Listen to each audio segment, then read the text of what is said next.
நாம் உட்கொள்ளும் மருந்துகள் நம் நோய்களை தடுக்கக்கூடியதாக இருக்க வேண்டும். ஆனால் பல உபாதைகளை ஏற்படுத்தக்கூடியதாக இருத்தல் கூடாது. எனவே மூலிகைகளை நாம் மருந்தாக உட்கொண்டால் நமக்கு எந்தவித பாதிப்புகளும் ஏற்படாமல் நம் ஆரோக்கியத்துடன் இருக்கலாம் என்கிறார் டாக்டர் கௌதமன் அவர்கள். நம் வீடியோவான நிகழ்ச்சியின் அடுத்த பகுதியாக வரவிருப்பது பல்லாண்டு வாழ்ந்திட. அன்பான கலைஞர் தொலைக்காட்சி நேயர்களுக்கு என்னுடைய இனிமையான காலை வணக்கங்கள். இன்றைக்கி ஜாதிக்காய் அப்படிங்கிற ஒரு மரத்தை பற்றி இன்றைக்கி நம்ம பார்க்க போகிறோம். ஜாதிக்காய் தெரியாதவர்களே யாருமே இருக்க முடியாது. ரொம்ப அழகாக கொய்யா மரத்தை போலவே வளரக்கூடிய ஒரு பெருமர வகை தாவரம். கேரளாவில் போனோன்னா நம்ம வீட்டில் எப்படி வேப்ப மரம் இருக்கோ அந்த மாதிரி ஒவ்வொரு வீட்லேயும் இருக்கக்கூடிய ரொம்ப காமனான ஒரு மரம் அந்த ஜாதிக்காய் மரம். அது காய் ரொம்ப அழகாக பார்ப்பதற்கு ஒரு சப்போட்டா போல் அல்லது கொய்யாக்காய் போல் இருக்கக்கூடிய காய் இருக்கும். அதை உடைத்து பிரித்தோமையானால் உள்ளே பார்த்திங்கன்னா சிவப்பு நிறமான ஒரு இதழ் இருக்கும். அதுதான் ஜாதி பத்திரி அப்படின்னு நம்ம எடுத்துக்கிறது. அதுக்கு உள்ளே இருக்கக்கூடிய கொட்டை தான் ஜாதிக்காய்னு நம்ம உபயோகப்படுத்துறது. இந்த ஜாதிக்காயை பொறுத்தவரையிலும் பார்த்திங்கன்னா ஸ்தம்பனம் அப்படின்னு சொல்லக்கூடிய ஒரு விஷயத்துக்காக பொதுவாக நம்ம ஆயுர்வேதத்தில் உபயோகப்படுத்துகிறோம். உடலிலிருந்து வெளியேறுகின்ற எந்த வகையான நீரையும் கட்டுப்படுத்தக்கூடிய சக்தி ஜாதிக்காய்க்கு உண்டு. பொதுவாக ஜாதிக்காய்க்கு மலமிளக்கி அப்படின்னு சொல்லக்கூடிய ஒரு குணமும் உண்டு. அதனால் பார்த்திங்கன்னா மோஷன் போகலை அப்படின்னா காலையில் எழுந்தவுடனே ஒரே ஒரு ஸ்பூன் ஜாதிக்காய் பவுடரை கொஞ்சம் வெந்நீரில் கலந்து சாப்பிட்டிங்கன்னா அடுத்த ½ அன் ஹவரில் உங்களுக்கு மோஷன் நல்லா ஃப்ரீயாக போகிறத நம்ம பார்க்கலாம். அந்த அளவுக்கு உடலில் இருக்கக்கூடிய மலச்சிக்கலை நீக்கக்கூடிய ரொம்ப அருமையான ஒரு மருந்து இந்த ஜாதிக்காய். ஜாதிக்காயை பொறுத்தவரையிலும் பார்த்திங்கன்னா இன்றைக்கு நிறைய பேருக்கு வெண்மேகம் அப்படின்னு சொல்லக்கூடிய ஒரு பிரச்சனை, அதாவது ஒன்றுக்கு போகும்போதே அதில் நம்மளுடைய விந்து கலந்து போகக்கூடிய ஒரு பிரச்சனை இருக்கிறத பார்க்குறோம். நிறைய இடங்கள் சொல்லும்போது 100-90 பேருக்கு இருக்கக்கூடிய மிக முக்கியமான ஒரு பிரச்சனையாக இது இருக்கிறத பார்க்குறோம். குறிப்பாக 20லிருந்து 40 வயதுக்குட்பட்ட ஆண்களுக்கு ஏற்படக்கூடிய ஒரு பிரச்சனையாக இது இருக்கிறது. அதே போல் புரோட்டீன் யூரியான்னு சொல்லக்கூடிய பிரச்சனை, அதாவது உடலில் இருக்கக்கூடிய புரோட்டீன் கிட்னியால் ஃபில்டர் பண்ண முடியாமல் சிறுநீர் வழியாக வெளியே போகக்கூடிய ஒரு பிரச்சனை. ஸோ இந்த புரோட்டீன் யூரியான்னு சொல்லக்கூடிய பிரச்சனை, அதே போல் விந்து சிறுநீரோட கழிந்து போகக்கூடிய ஒரு பிரச்சனை அப்படின்னு சொல்லுவாங்க. இதற்கு வெட்டை நோய் அப்படின்னு பேர். நம்ம ஆயுர்வேத சாஸ்திரத்தில் சித்த மருத்துவத்தில் சொல்லுவாங்க வெட்டை முற்றினால் கட்டை அப்படின்னு சொல்லுவாங்க. உடலுடைய சத்துக்கள் உடலை விட்டு சிறுநீர் வழியாக வெளியில் போகுது அப்படின்னும் போது அது நமக்கு வெட்டை நோயாக மாறிவிடுகிறது. அந்த வெட்டை நோயினால் ஏற்படுகின்ற முக்கியமான பிரச்சனை உடல் பாதிக்கப்பட்டு உயிரிழப்பு வரை ஏற்படுவதற்கு ஒரு காரணமாக இருக்கிறது நம்ம பார்க்குறோம். ஸோ இதை கட்டுப்படுத்தக்கூடிய மிக முக்கியமான மருந்து இந்த ஜாதிக்காய் தான். இந்த ஜாதிக்காயை நல்லா வெயிலில் காய வச்சு உடச்சிட்டு மிக்சியில் போட்டு நல்லா அரைச்சி தூளாக பண்ணி வச்சுக்கணும். காலையில் எழுந்தவுடனே ஒரு அரை தேக்கரண்டி சிறிதளவு வெந்நீர் அல்லது பாலில் சாப்பிட்ணும். அதே போல் இரவு படுக்கும்போது ஒரு அரை தேக்கரண்டி வெந்நீர் அல்லது பாலில் சாப்பிட்ணும். இந்த மாதிரி சாப்பிடும்போது பார்த்திங்கன்னா உடலில் இருக்கக்கூடிய திரவங்கள் எல்லாமே கொஞ்சம் உறுதி செய்யப்பட்டு உடலுடைய இளமை மற்றும் ஆரோக்கியம் மேம்படுவதை பார்க்கலாம். நிறைய ஆண்கள் பார்த்திங்கன்னா நல்லா எக்ஸசைஸ் பண்ணி பாடியாக இருப்பாங்க. திடீர்னு உடம்புக்கு ஒரு டைஃபாய்டு இல்லை மலேரியா வரும். அதுக்கப்புறம் பார்த்திங்கன்னா அந்த மசில்ஸ் எல்லாம் அப்படியே தொய்வடைந்து போய் இப்படி கையை தூக்குனாங்கன்னா மசில்ஸ் எல்லாம் தொங்கிட்டு இருக்கிறத நம்ம பார்க்கலாம். அவங்க என்ன உடற்பயிற்சி செய்தாலும் என்ன பண்ணாலும் அந்த மசில்ஸில் மாற்றமே இல்லாமல் இருக்கும். அந்த மாதிரி இருக்கவங்கெல்லாம் இந்த ஜாதிக்காயை ஒரே ஒரு தேக்கரண்டி காலை ஒரு முறை இரவு ஒரு முறை பாலில் ஒரு 3 மாதம் சாப்பிட்டாலே அந்த மசில்ஸ் எல்லாம் திருப்பி டோனப் ஆகி நல்லா ஸ்ட்ராங் ஆகிறத பார்க்க முடியும். இரண்டாவது பார்த்திங்கன்னா இன்றைக்கு நிறைய ஆண்களுக்கு உடலுறவு கொள்ளும்போது விந்து முந்துதல் அப்படின்னு சொல்லக்கூடிய பிரச்சனை, அதாவது ப்ரீமெச்சூர் எஜாக்குலேஷன் சொல்லக்கூடிய பிரச்சனை 100-90 ஆண்களை பாதிக்கக்கூடிய மிக முக்கியமான பிரச்சனையாக இது இருக்கிறத பார்க்குறோம். இந்த விந்து முந்துதல் பிரச்சனைக்கு இன்றைக்கு மாடர்ன் மெடிசனில் கொடுக்கக்கூடிய எல்லா மருந்துகளுமே உடலுக்கு பாதிப்பு ஏற்படுத்தக்கூடிய மருந்துகளாக தான் இருக்கே தவிர உடலை குணப்படுத்தக்கூடிய மருந்துகளாக எதுவுமே இருக்கிறது இல்லை. ஆனால் இந்த ஜாதிக்காய்க்கு இந்த விந்து முந்துதல் பிரச்சனையை குணப்படுத்தக்கூடிய ஒரு சக்தி உண்டு. ஜாதிக்காய் ஒரு தேக்கரண்டி சூரணத்தை எடுத்து காலை ஒரு முறை உணவுக்கு முன்பு இரவு ஒரு முறை உணவுக்கு முன்பு சிறிதளவு பாலில் சேர்த்து சாப்பிடும்போது மிக வேகமாக அந்த இடத்தில் இருக்கக்கூடிய விந்து முந்துதல் சம்பந்தப்பட்ட பிரச்சனை குணமடைந்து உடலில் நல்ல மாற்றம் ஏற்படுவதை பார்க்க முடியும். அதே போல் இன்றைக்கு நிறைய பெண்களுக்கு பார்த்திங்கன்னா வெள்ளைப்படுதல் சம்மந்தப்பட்ட பிரச்சனை இருக்கிறத பார்க்குறோம். அதே போல் நிறைய பெண்களுக்கு அடிக்கடி சிறுநீர் கழிக்க வேண்டிய ஒரு பிரச்சனை, அல்லது பிறப்புறுப்பிலிருந்து எப்போதுமே வந்து சிறுநீர் போல் ஒரு திரவம் ஊறிக்கொண்டே இருக்கக்கூடிய ஒரு பிரச்சனை இருக்கிறத பார்க்குறோம். அந்த பெண்கள்லாம் இந்த ஜாதிக்காயிலிருந்து எடுக்கக்கூடிய சூரணத்தை இரவு படுக்கும்போது ஒரு தேக்கரண்டி அப்படிங்கிற மாதிரி ஒரு 3 மாத காலம் சாப்பிட்டாலே அவங்களுடைய வெள்ளைப்படுதல் சம்பந்தப்பட்ட கோளாறு, அவர்களுடைய மற்ற கோளாறுகள் எல்லாமே படிப்படியாக குறைந்து குணமாகிறத பார்க்கலாம்.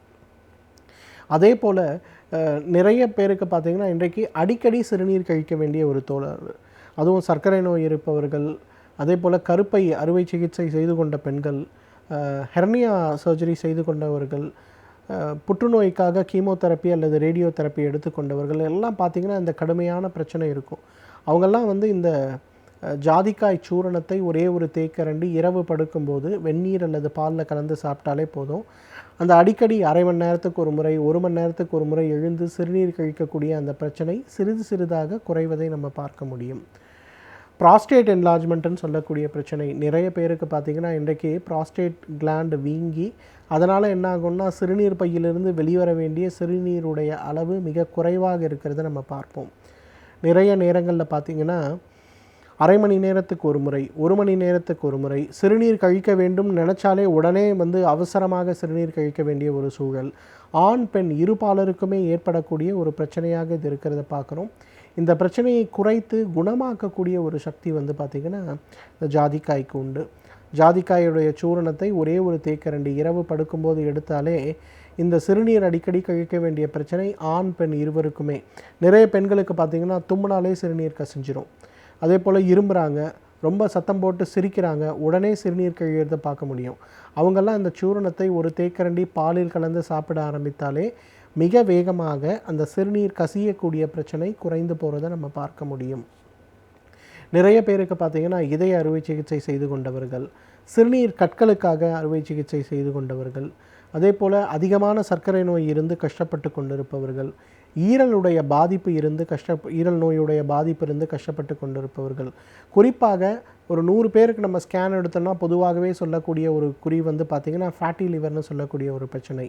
இந்த மாதிரி பிரச்சனை இருப்பவர்கள் யாராக இருந்தாலும் அவர்கள் வந்து இந்த ஜாதிக்காயை ஒரு மருந்தாக அல்ல ஒரு உணவாக ஒரே ஒரு தேக்கரண்டி எடுத்து சிறிதளவு சாதத்தில் கலந்து, அல்லது ஒரே ஒரு தேக்கரண்டி எடுத்து சிறிதளவு வெந்நீர் அல்லது பாலில் கலந்து காலை ஒரு வேளை மட்டும் உணவுக்கு முன்பு, அதாவது சப்போர்ட்டிவ் சப்ளிமெண்ட்டிங் ஹெர்பாக ஒரே ஒரு வேளை மட்டும் தொடர்ந்து சாப்பிட்டு கொண்டிருந்தாலே மிக வேகமாக அந்த இடத்தில் இருக்கக்கூடிய உறுப்புகளுடைய செயல்பாடுகள் படிப்படியாக தூண்டப்பட்டு அந்த உறுப்புகளுடைய செயல்பாடுகள் எல்லாமே சீராகிறத நம்ம பார்க்க முடியும்.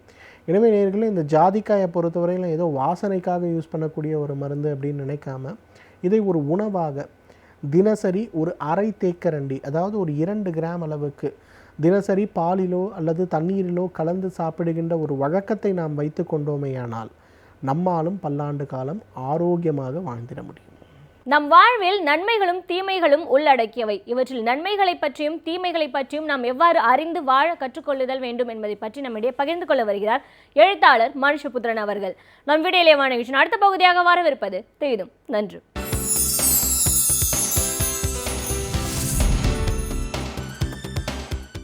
வணக்கம் நண்பர்களே, இன்னும் ஒரு இனிய காலை பொழுதில் தீதும் நன்றும் நிகழ்ச்சியில் உங்களை சந்திப்பதில் மிக்க மகிழ்ச்சி அடைகிறேன். பொதுவாக நம்முடைய நாட்டில் மக்களுடைய தீர்க்கப்பட வேண்டிய ஆயிரம் பிரச்சனைகள் இருக்கின்றன. ஆனால் கடந்த 3 ஆண்டுகளாக அந்த முக்கியமான மக்களுடைய பிரச்சனைகள் எல்லாம் பின்னுக்கு தள்ளப்பட்டு செயற்கையான சில பிரச்சனைகள், திட்டமிட்ட வகையில் உணர்ச்சிகளை தூண்டக்கூடிய பிரச்சனைகள் உருவாக்கப்பட்டு அது நாடு முழுக்க ஒரு மிகப்பெரிய விவாதங்களை உருவாக்குவது என்பது இப்பொழுது ஒரு வழக்கமான ஒன்றாக மாறிவிட்டது. அப்படிப்பட்ட ஒரு சூழ்நிலையில் தான் இன்றைக்கு நாம் மற்றொரு விஷயத்தையும் நாம் பார்க்க வேண்டியிருக்கிறது. அதுதான் இந்த பசு பாதுகாப்பு என்கிற ஒரு பெயரில் நடைபெறக்கூடிய வன்முறைகள். அதாவது பசுவை தெய்வமாக வழிபட வேண்டும், அவற்றை கொல்லக்கூடாது, மாடுகளை கொல்லக்கூடாது என்கிற ஒரு இயக்கம் என்பது தொடர்ந்து மதத்தின் பெயரால் உருவாக்கப்பட்டு இங்கே பல்வேறு விதமான வன்முறைகள் நாடு முழுக்க கட்டவிழ்த்து விடப்படுகின்றன. அது மட்டுமல்ல, அதோடு ஒரு குறிப்பிட்ட சில சமூகங்களுக்கு எதிராகவும் அந்த வன்முறை திட்டமிட்டு உருவாக்கப்படுவதை நாம் பார்க்கிறோம். அப்படி பார்க்கிற போது உண்மையிலேயே இந்த மாடுகள் தொடர்பான விஷயத்தை பொருளாதார ரீதியாகவும் சமூக ரீதியாகவும் நாம் எப்படி அணுகுவது என்கிற ஒரு கேள்வி எழுகிறது. ஏனென்றால் சில தினங்களுக்கு முன்பு கூட ராஜஸ்தானில் ஒருவர் மாடுகளை இறைச்சிக்காக ஒரு வாகனத்தில் ஏற்றிச் சென்றார் என்று சொல்லி மிக கடுமையாக தாக்கப்பட்ட ஒரு உயிரிழந்தார். ஏற்கனவே உத்தரப்பிரதேசத்தில் ஒருவர் மாட்டிறைச்சி தன்னுடைய வீட்டில் வைத்திருந்தார் என்று குற்றம் சாட்டப்பட்டு அவர் அடித்து கொல்லப்பட்ட சம்பவம் நாட்டையே ஒரு மிகப்பெரிய அளவிற்கு பரபரப்பை ஏற்படுத்தியது. பிறகு அவர் வைத்திருந்தது தன்னுடைய குளிர்சாதன பெட்டியில் அவர் வைத்திருந்தது மாட்டுக்கறி அல்ல என்கிற ஒரு உண்மையும் கூட எடுத்து சொல்லப்பட்டது. பொதுவாக இந்த மாட்டுக்கறியை வைத்து செய்யப்படுகிற இந்த பிரச்சாரம் என்பது ஒரு பச்சையான ஒரு மதவாத அரசியல் என்பதில் எந்த விதமான சந்தேகமும் இல்லை. ஏனென்று கேட்டால் நம்முடைய நாடு என்பது நீண்ட காலமாக புலால் உணவு பழக்கத்தை கொண்டிருக்கக்கூடிய ஒரு நாடு. இந்தியாவில் பெரும்பான்மை மக்கள் புலால் உண்ணக்கூடியவர்கள். அப்படி இருக்கிற போது நீங்கள் குறிப்பாக பசுமாடுகளை கொல்லக்கூடாது என்பதை ஒரு கருத்தளவில் ஏற்றுக்கொண்டால் அடிப்படையில் பல கேள்விகள் இங்கு எழுகின்றன. முதலாவதான ஒரு விஷயம், நம்முடைய இந்திய மரபில் பசுமாடுகள் கொல்லப்பட்டதே இல்லையா என்கிற ஒரு கேள்வி. ஏனென்றால் நம்முடைய வேதங்களை எடுத்து பார்த்தால் பசுமாடுகள் யாகத்தில் பலியிடப்பட்ட செய்திகள் மிக விரிவாக குறிப்பிடப்படுகின்றன. அதோடு பசுமாமிசம் தொடர்பான எந்த எதிர்மறை கருத்துக்களையும் நாம் வேதங்களில் பார்க்க முடிவதில்லை.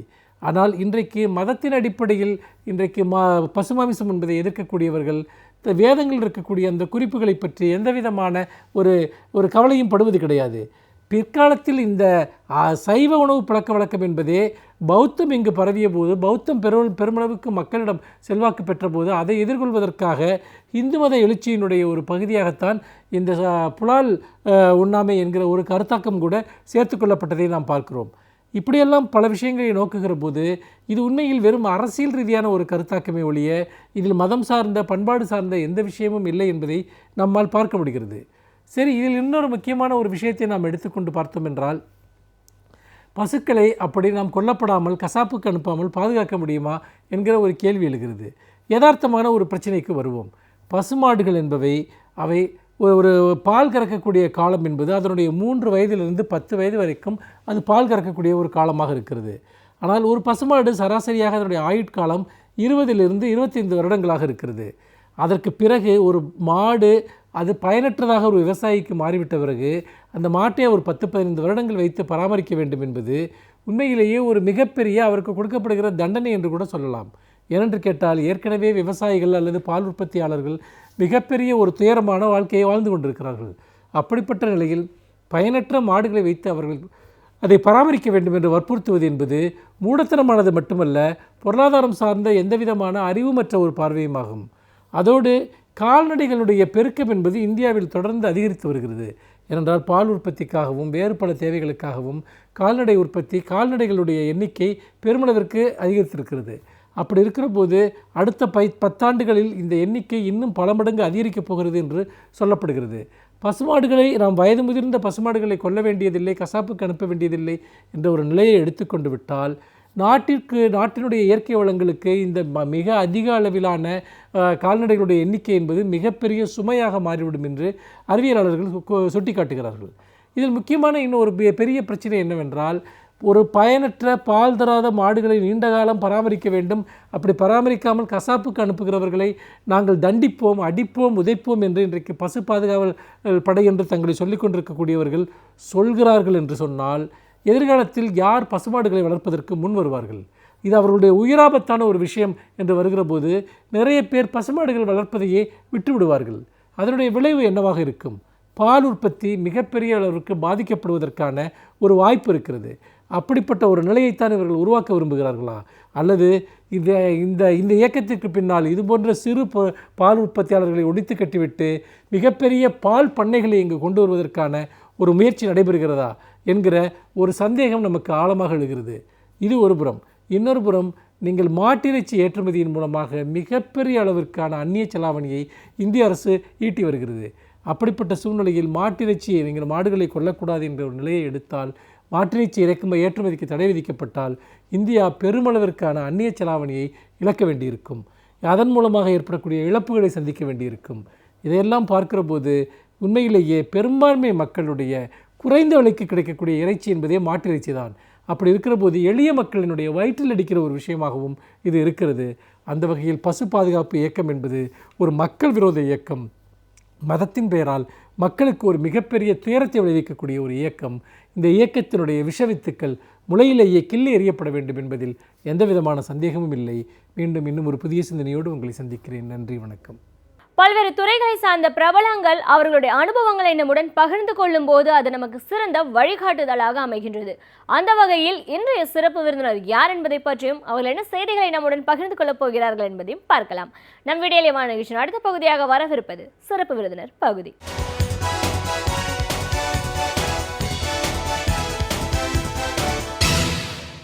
வணக்கம் நேயர்களே, விடியலேவா நிகழ்ச்சியின் சிறப்பு விருந்தினருக்கான நேரம் இது. இன்றைய சிறப்பு விருந்தினர் தமிழ்துறை பேராசிரியர் முனைவர் குறிஞ்சிப்பாடி இரா நவஜோதி. ஒரு தமிழ் ஆசிரியரா, ஒரு ஆய்வாளரா 17 ஆண்டு கால அனுபவம் அப்படிங்கிறது எப்படி இருந்துச்சு? ஒரு இலக்கிய சிந்தனையாளரா இவரோட படைப்புகள் சார்ந்தும் பல விஷயங்களை, கருத்துக்களை இவர்கிட்ட கேட்டு நம்ம தெரிஞ்சுக்கலாம். வணக்கம் சார். வணக்கம். ஒரு ஆய்வாளரா, தமிழ் ஆசிரியரா, முதல்ல எங்கள் நிகழ்ச்சிக்கு உங்களை நாங்கள் வரவேற்கிறோம் சார். நன்றி.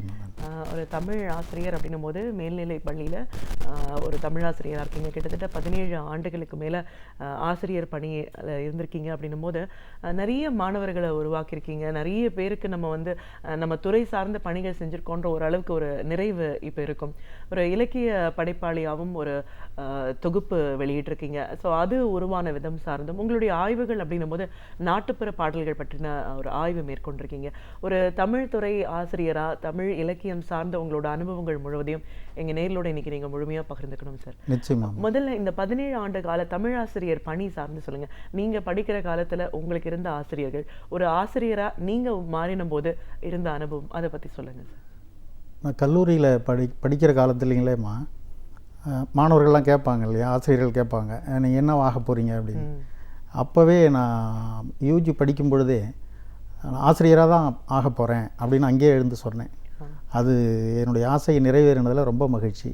ஏன்னா இப்போ இருக்கக்கூடிய பணிகளில் ஆசிரியர் பணி என்பது தான் ஒரு சமுதாயத்தை உருவாக்கக்கூடிய, ஒரு சிறந்த சமுதாயத்தை படைக்கக்கூடிய இளைஞர்களை உருவாக்கும் பணியாக ஆசிரியர் பணி இருக்குது.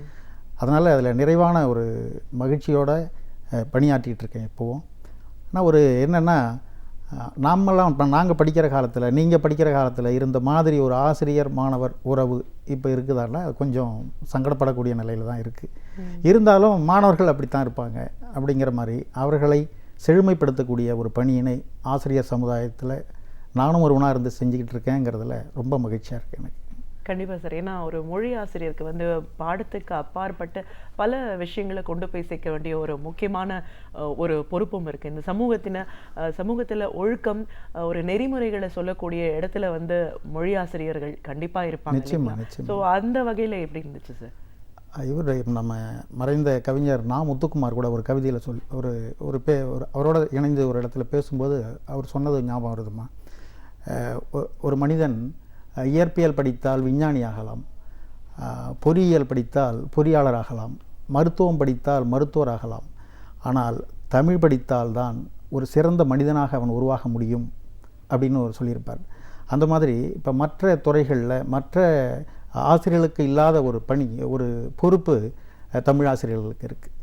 எப்படின்னா, இப்போ இயற்பியல் நடத்துகிறாங்கன்னு வச்சிங்களேன், நியூட்டனின் 3ஆம் இயக்க விதி அப்படின்னு சொல்லும்போது every action has an equal and opposite reaction, அவ்வளோதான். ஒவ்வொரு வினைக்கும் அதற்கு சமமான எதிர்வினை உண்டு, அவ்வளோதான் அவரால் சொல்ல முடியும்.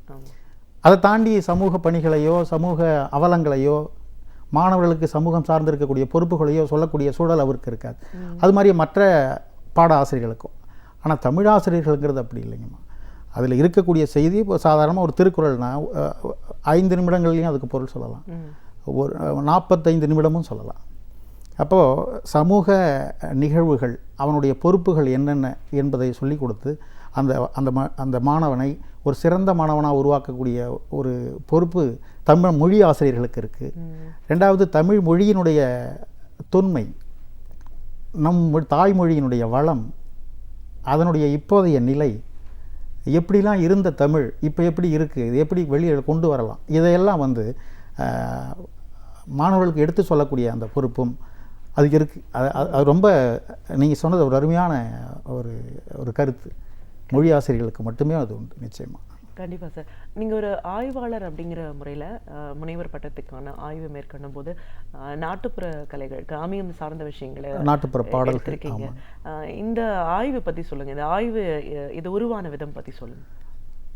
நான் ஒரு கிராமத்துலேருந்து வந்தவம்மா.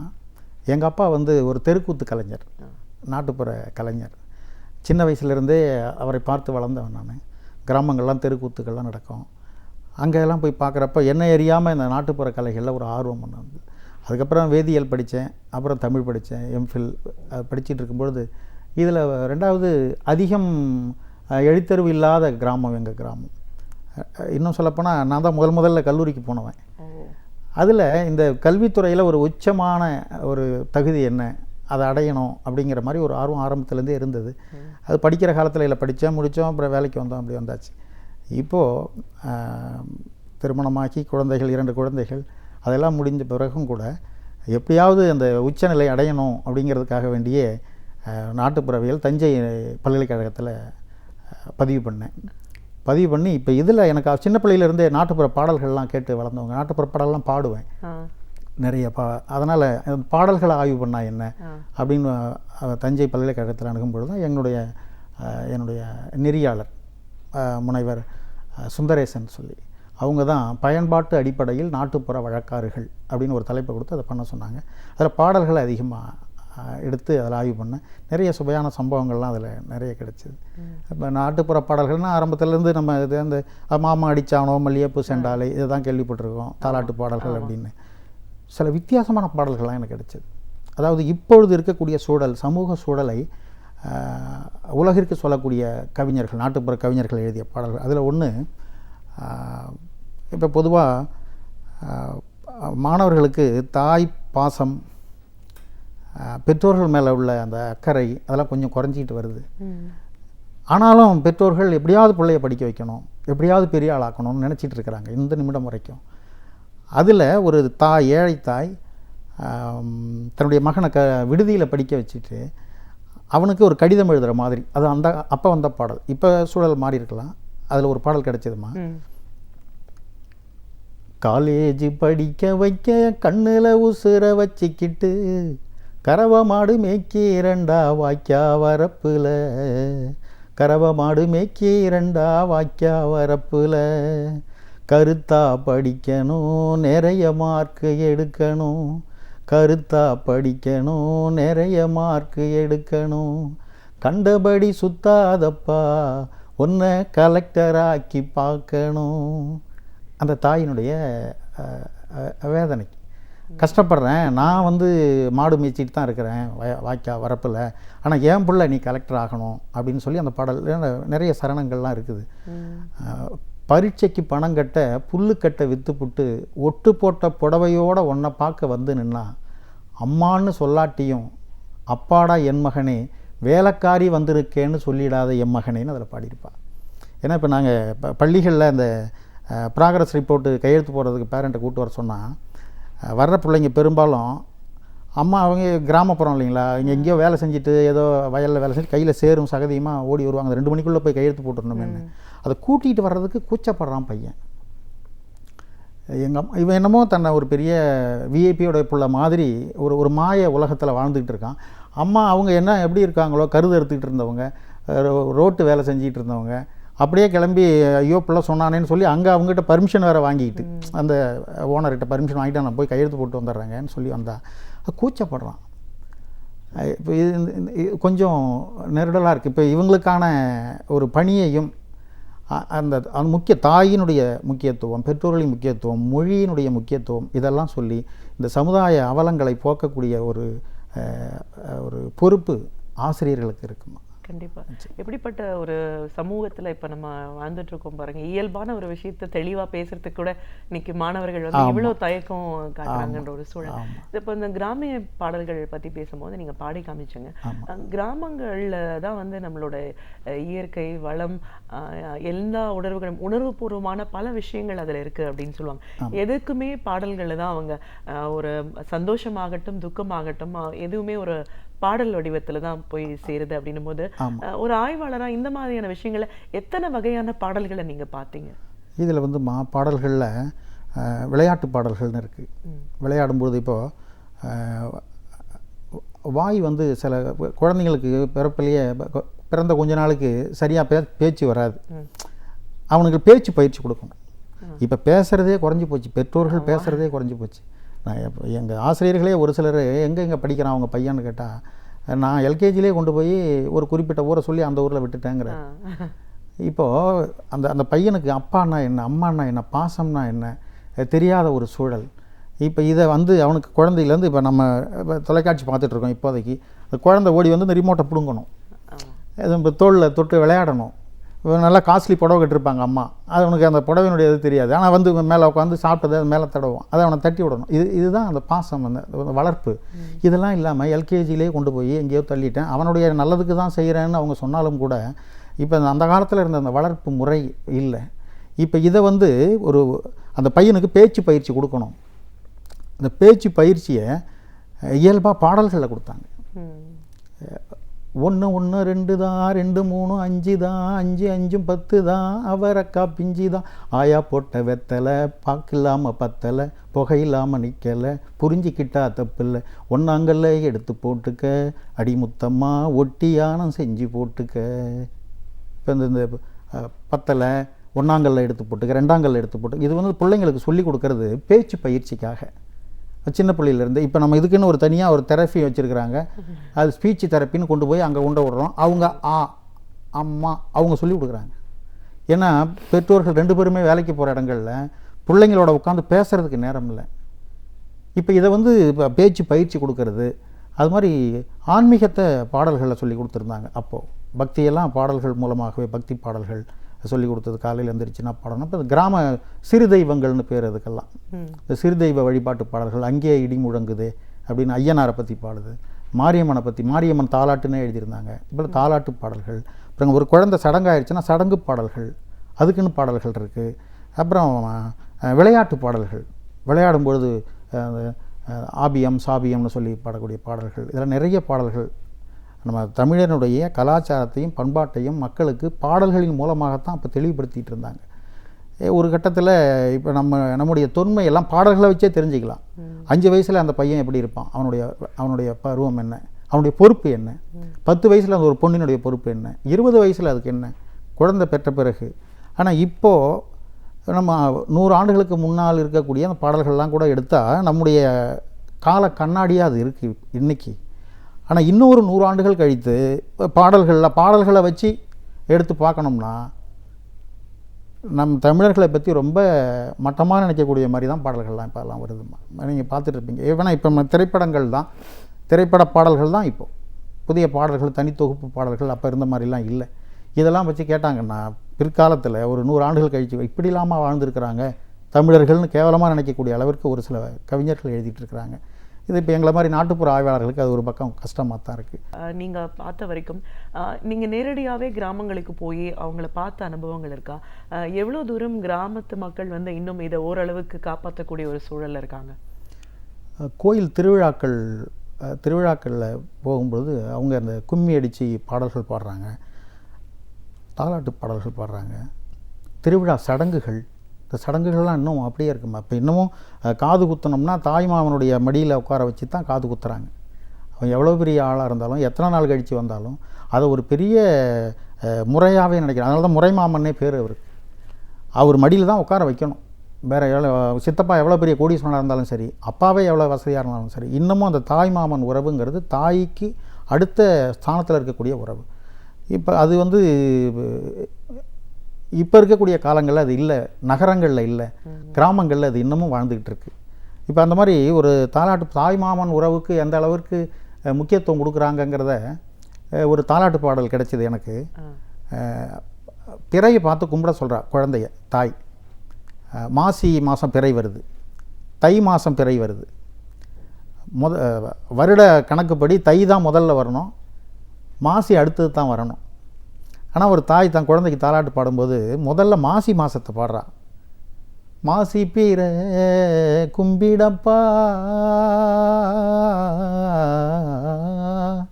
என் கண்ணே ஓ மாமங்குடி ஈடேற. பிறந்த வீடு, தாய்மாமனுடைய வீடு. மாசி பெற கும்பிடு, மாமங்குடி ஈடேறட்டும், நல்லா வளரணும், தாய்மாமன் நல்லா வரணும், இவங்களுடைய சகோதரன் வீடு. அதுக்கு அடுத்தது தான் தை வருது. தைப்பிறையும் கும்பிடப்பா ஓன் தகப்பங்குடி ஈடேற. முதல்ல தையை பாடிட்டு அடுத்து தான் மாசியை பாடணும். இப்போ பிறந்த வீட்டுக்கு மேலே என்றைக்குமே பாசம் அதிகமாக இருக்கும் ஒரு பெண்ணுக்குங்கிறதுல.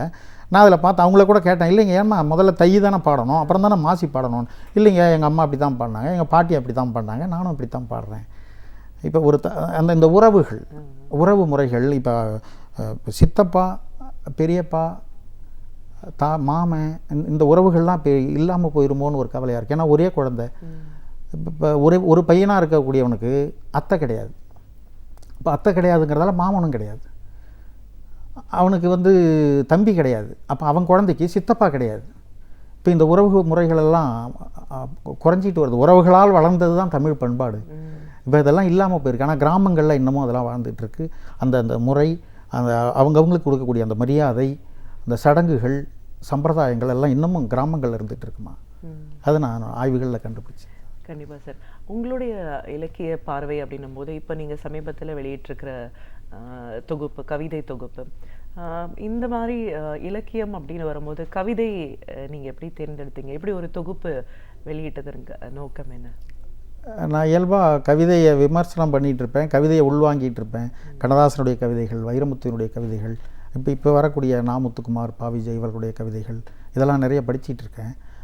ஆனால் எழுதணுங்கிற ஆர்வம் எனக்குள்ளே இருக்கக்கூடிய அந்த கவிதை எழுதும் ஆற்றலை கொண்டு வந்தவர் என்னுடைய நண்பர் கவிஞர் பல்லவி குமார்னு சொல்லி.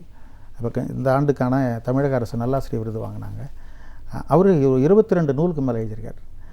அவர் அந்த நூலெல்லாம் எழுதி என்கிட்ட கொடுப்பாரு. இப்போ நாங்கள் பள்ளியில் ஒன்றா பணியாற்றுகிற பொழுது அந்த இதெல்லாம் சிலதெல்லாம் திருத்தி கொடுப்பேன். அது உரிமையோட முதல் வாசகன் நான் தான் அவருக்கு. அது மாதிரி கொடுக்கும்போது சில திருத்துக்கிற பொழுது, உங்கள்கிட்ட நல்ல கவிதை எழுதும் ஆற்றல் இருக்குது, நீங்கள் எழுதுனா என்ன, நிறைய பேசுகிறீங்க, வெளியெலாம் நல்லா பேச்சாளராக வரீங்க, இதை எழுதுனா என்ன அப்படின்னு கேட்பார். எனக்கு எங்கெங்க அதெல்லாம் அப்படின்ற மாதிரி சொல்லலை, நீங்கள் எழுதுங்க பார்ப்போன்னு சொல்லி புது கவிதையில் ஹைக்கூ, ஹைப்புன், ஹைக்கூவினுடைய இன்னொரு லிமரைக்கூன்னு ஒன்று. லிமரைக்கூங்கிறது என்னென்னா, அந்த கடைசியில் இயைபு ரெண்டும் ஒன்றா இருக்கும். 3 அடிகள் தான் இருக்கும். முதல் அடியிலையும் 3வது அடியிலையும் இயைபு ஒன்றா இருக்கும். இது கவிஞர் வாலி அவர்கள் நிறைய அந்த இயைபு வர்ற மாதிரி எழுதுவார். இந்த இயைபு நல்லா வருது, நீங்கள் லிமரைக்கு வடிவத்தில் எழுதுங்கன்னு சொன்ன பிறகு தான் அந்த விண்ணை தொடும் சிறகுகள் அப்படிங்கிற ஒரு கவிதை தொகுப்பு முழுக்க முழுக்க லிமரைக்கு வடிவம். அதுலேயும் நிறைய சமூக பாதிப்புகள். ஒரு கவிஞனாலே அதானே, கவிஞன் யானோர் காலக்கணிதம் அப்படின்னு சொல்லியிருப்பார் கவியரசு கண்ணதாசன் அவர்கள். அந்த மாதிரி அதில் எழுதும்போது நான் அதை எழுதிட்டு இருக்கும்போது கரூர் பேருந்து நிலையத்தில் 2 மாணவர்கள் பள்ளி சீருடையோட மது போதையில் மயங்கி கிடந்ததாக நாளிதழி பார்த்தேன் தொலைக்காட்சியில். இதை பதிவு பண்ணேன். அதில் அந்த எழுதும்பொழுது, பாருக்குள் சிறந்தது நம் தேசம், பாருக்குள் சிறந்தது நம் தேசம், 10ஆம் வகுப்பு மாணவன் வாயிலும் பாருக்குள் சென்று வந்த வாசம்னு அதில் பதிவு பண்ணியிருந்தேன். அது ரொம்ப பாராட்டுதலை பெற்றது. அதில் கிட்டத்தட்ட ஒரு 140 கவிதைகள் இருந்தது. இது அந்த சமயத்துலேயும் சரி, இப்போ பல மேடைகள்லையும் கூட அதை எடுத்து கையாளுறாங்க. அது மாதிரி எனக்கு இருக்கக்கூடிய அந்த ஆற்றலை கொண்டு வந்து தான் இப்போ இன்னொரு தொகுப்பு ஒன்று எழுதிட்டு இருக்கேன். கவிதை ரொம்ப பிடிக்குமா எனக்கு. மரபு கவிதையும் சரி, புது கவிதைகளையும் சரி நிறைய பிடிக்கும். இப்போது ஒரு கவிஞராக இதை பார்க்கும்போது ஒரு காலத்தில் மரபு கவிதைகள் தான் நாங்கள் இன்றைக்கும் அந்த மரபிலிருந்து மாறாமல் ஐக்கியூ, இந்த லிமரைக்கியூ இப்போ நீங்கள் சொன்னதுக்கெல்லாம் வரணுன்னாலும் மரபு தெரிஞ்சுக்கிட்டு வாங்க, அது இல்லாமல் டைரெக்டாக வராதிங்கன்னு சொல்கிற ஒரு போக்கு கவிஞர்களே நம்ம பார்க்குறோம். இன்றைக்கி திடீர்னு புது கவிதைகள்லாம் யார் வேணால் எழுத ஆரம்பிக்கிறாங்க. நீங்கள் ஒரு இலக்கிய சிந்தனையாளராக, தமிழ் ஆசிரியராக இதை எப்படி பார்க்குறீங்க சார்? மரபு கவிதைங்கம்மா ஒரு கிட்டத்தட்ட மரபு கவிதை என்பது தமிழுக்கான ஒரு அடையாளம். இப்படி தான் இருக்கணும் கவிதைனான்னு அது கவிதை அது இருக்குது. ஆனால் மரபு கவிதையில் நிறைய வரிகளில் சொல்ல வேண்டிய ஒரு செய்தியை இந்த புது கவிதையில் சுருக்கமாக சொல்லிடுறாங்க. இப்போ நம்ம தொலைக்காட்சி விரும்பி பார்த்துட்ருக்கோம். தொலைக்காட்சியில் அரை மணி நேரம் செய்தி பார்த்தோம் முதல்ல. இப்போ தலைப்புச் செய்திகளை மட்டும் பார்த்தா போதுங்கிற மாதிரி நம்முடைய வாழ்க்கை சூழல் ஆயிடுச்சு. அதனால் ரொம்ப நேரம் சொல்லிகிட்டு இல்லாமல் ஒரு கருத்தை ரத்தின சுருக்கமாக சொல்லக்கூடிய ஒரு சூழல் இந்த புது கவிதையில் இருக்குது. நம்ம மரபு கவிதையை போற்றுகிறோம். அதே சமயத்தில் இப்போ இருக்கக்கூடிய காலகட்டத்தில் வளவளன்னு எதுக்குமே இப்போ அப்பாவும் பையனும் பேசிகிட்டு இருக்கிறது கூட ரொம்ப நேரம் பேசிகிட்டு இருக்க இவனே விரும்பலை. ஒரு காலத்தில் அப்பாவனுடைய மடியில் படுத்து தாத்தாவனுடைய மடியில் படுத்து கொண்டு கதைகள் கேட்ட காலம் அரை மணி. அப்போ பொழுதுபோக்கு இல்லை வேறு நமக்கு. அவங்க சொல்லக்கூடிய சிறு சிறு கதைகள் தான் நம்மை செழுமைப்படுத்தியது. இப்போ பள்ளிக்கூடங்களில் கூட நாங்களாம் படிக்கிற காலத்தில் நீதி போதனை ஒரு வகுப்பு இருக்கும், மாரல் இன்ஸ்ட்ரக்ஷன் சொல்லி. இப்போ அது இல்லை, பாடத்திட்டங்களில் அது இல்லை, அது எடுத்துட்டாங்க, என்னன்னு தெரியல. அதெல்லாம் இருந்த காலத்துங்களில் அந்த ஒரு வகுப்பில் முழுக்க நீதி கதைகள் தான் வந்து சொல்லுவாங்க ஒவ்வொரு வகுப்புலேயுமே. இப்போ அதெல்லாம் கேட்டு ஒரு காலத்தில் நல்லா இருந்தது. ஹரிச்சந்திரா நாடகம் பார்த்துட்டு காந்தியடிகளே இனிமேல் நான் பொய் சொல்ல மாட்டேன்னு முடிவெடுத்ததாக சொல்கிறாங்க இல்லைங்களா. அது உண்மைன்னா இப்போ கிராமங்களில் அது மாதிரி நிறைய பேர் வந்திருக்காங்க. இப்போ நான்லாம் எங்கள் பாட்டியினுடைய மடியில் படுத்துக்கிட்டு கதை கேட்டவன் தான். இப்படிலாம் நம்ம இருக்கணும்னு பதிவாயிடுச்சு மனசுக்குள்ளே, இப்படி தான் வாழணும், இப்படிலாம் இருக்கணும் அப்படின்னு.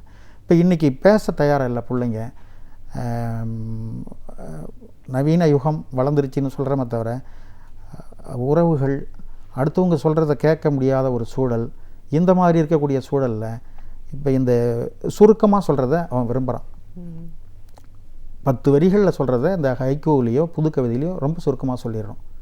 அதிலேருந்து அது புரிஞ்சிக்கக்கூடிய ஆற்றலும் பிள்ளைங்களுக்கு இருக்குது. இப்போது அதுதான் ஹைக்கூ அதிகமாக இருக்க இப்போல்லாம் வரும்போது ஒரு கைபேசி வாங்குகிறோம்னா நமக்கு அது என்ன அந்த ஆப்ஷன்லாம் நமக்கு தெரியல. ஆனால் அவன் 2 நிமிஷத்தில் ஒரு சின்ன பையன் சொல்லிடுறான் இதுக்குள்ளே போகணும் வரணும். அது எப்படி அவனுக்கு உருவாகுதுன்னே தெரியல. அதனால் புது கவிதை இப்போ நல்ல வரவேற்பை பெறுகிறது.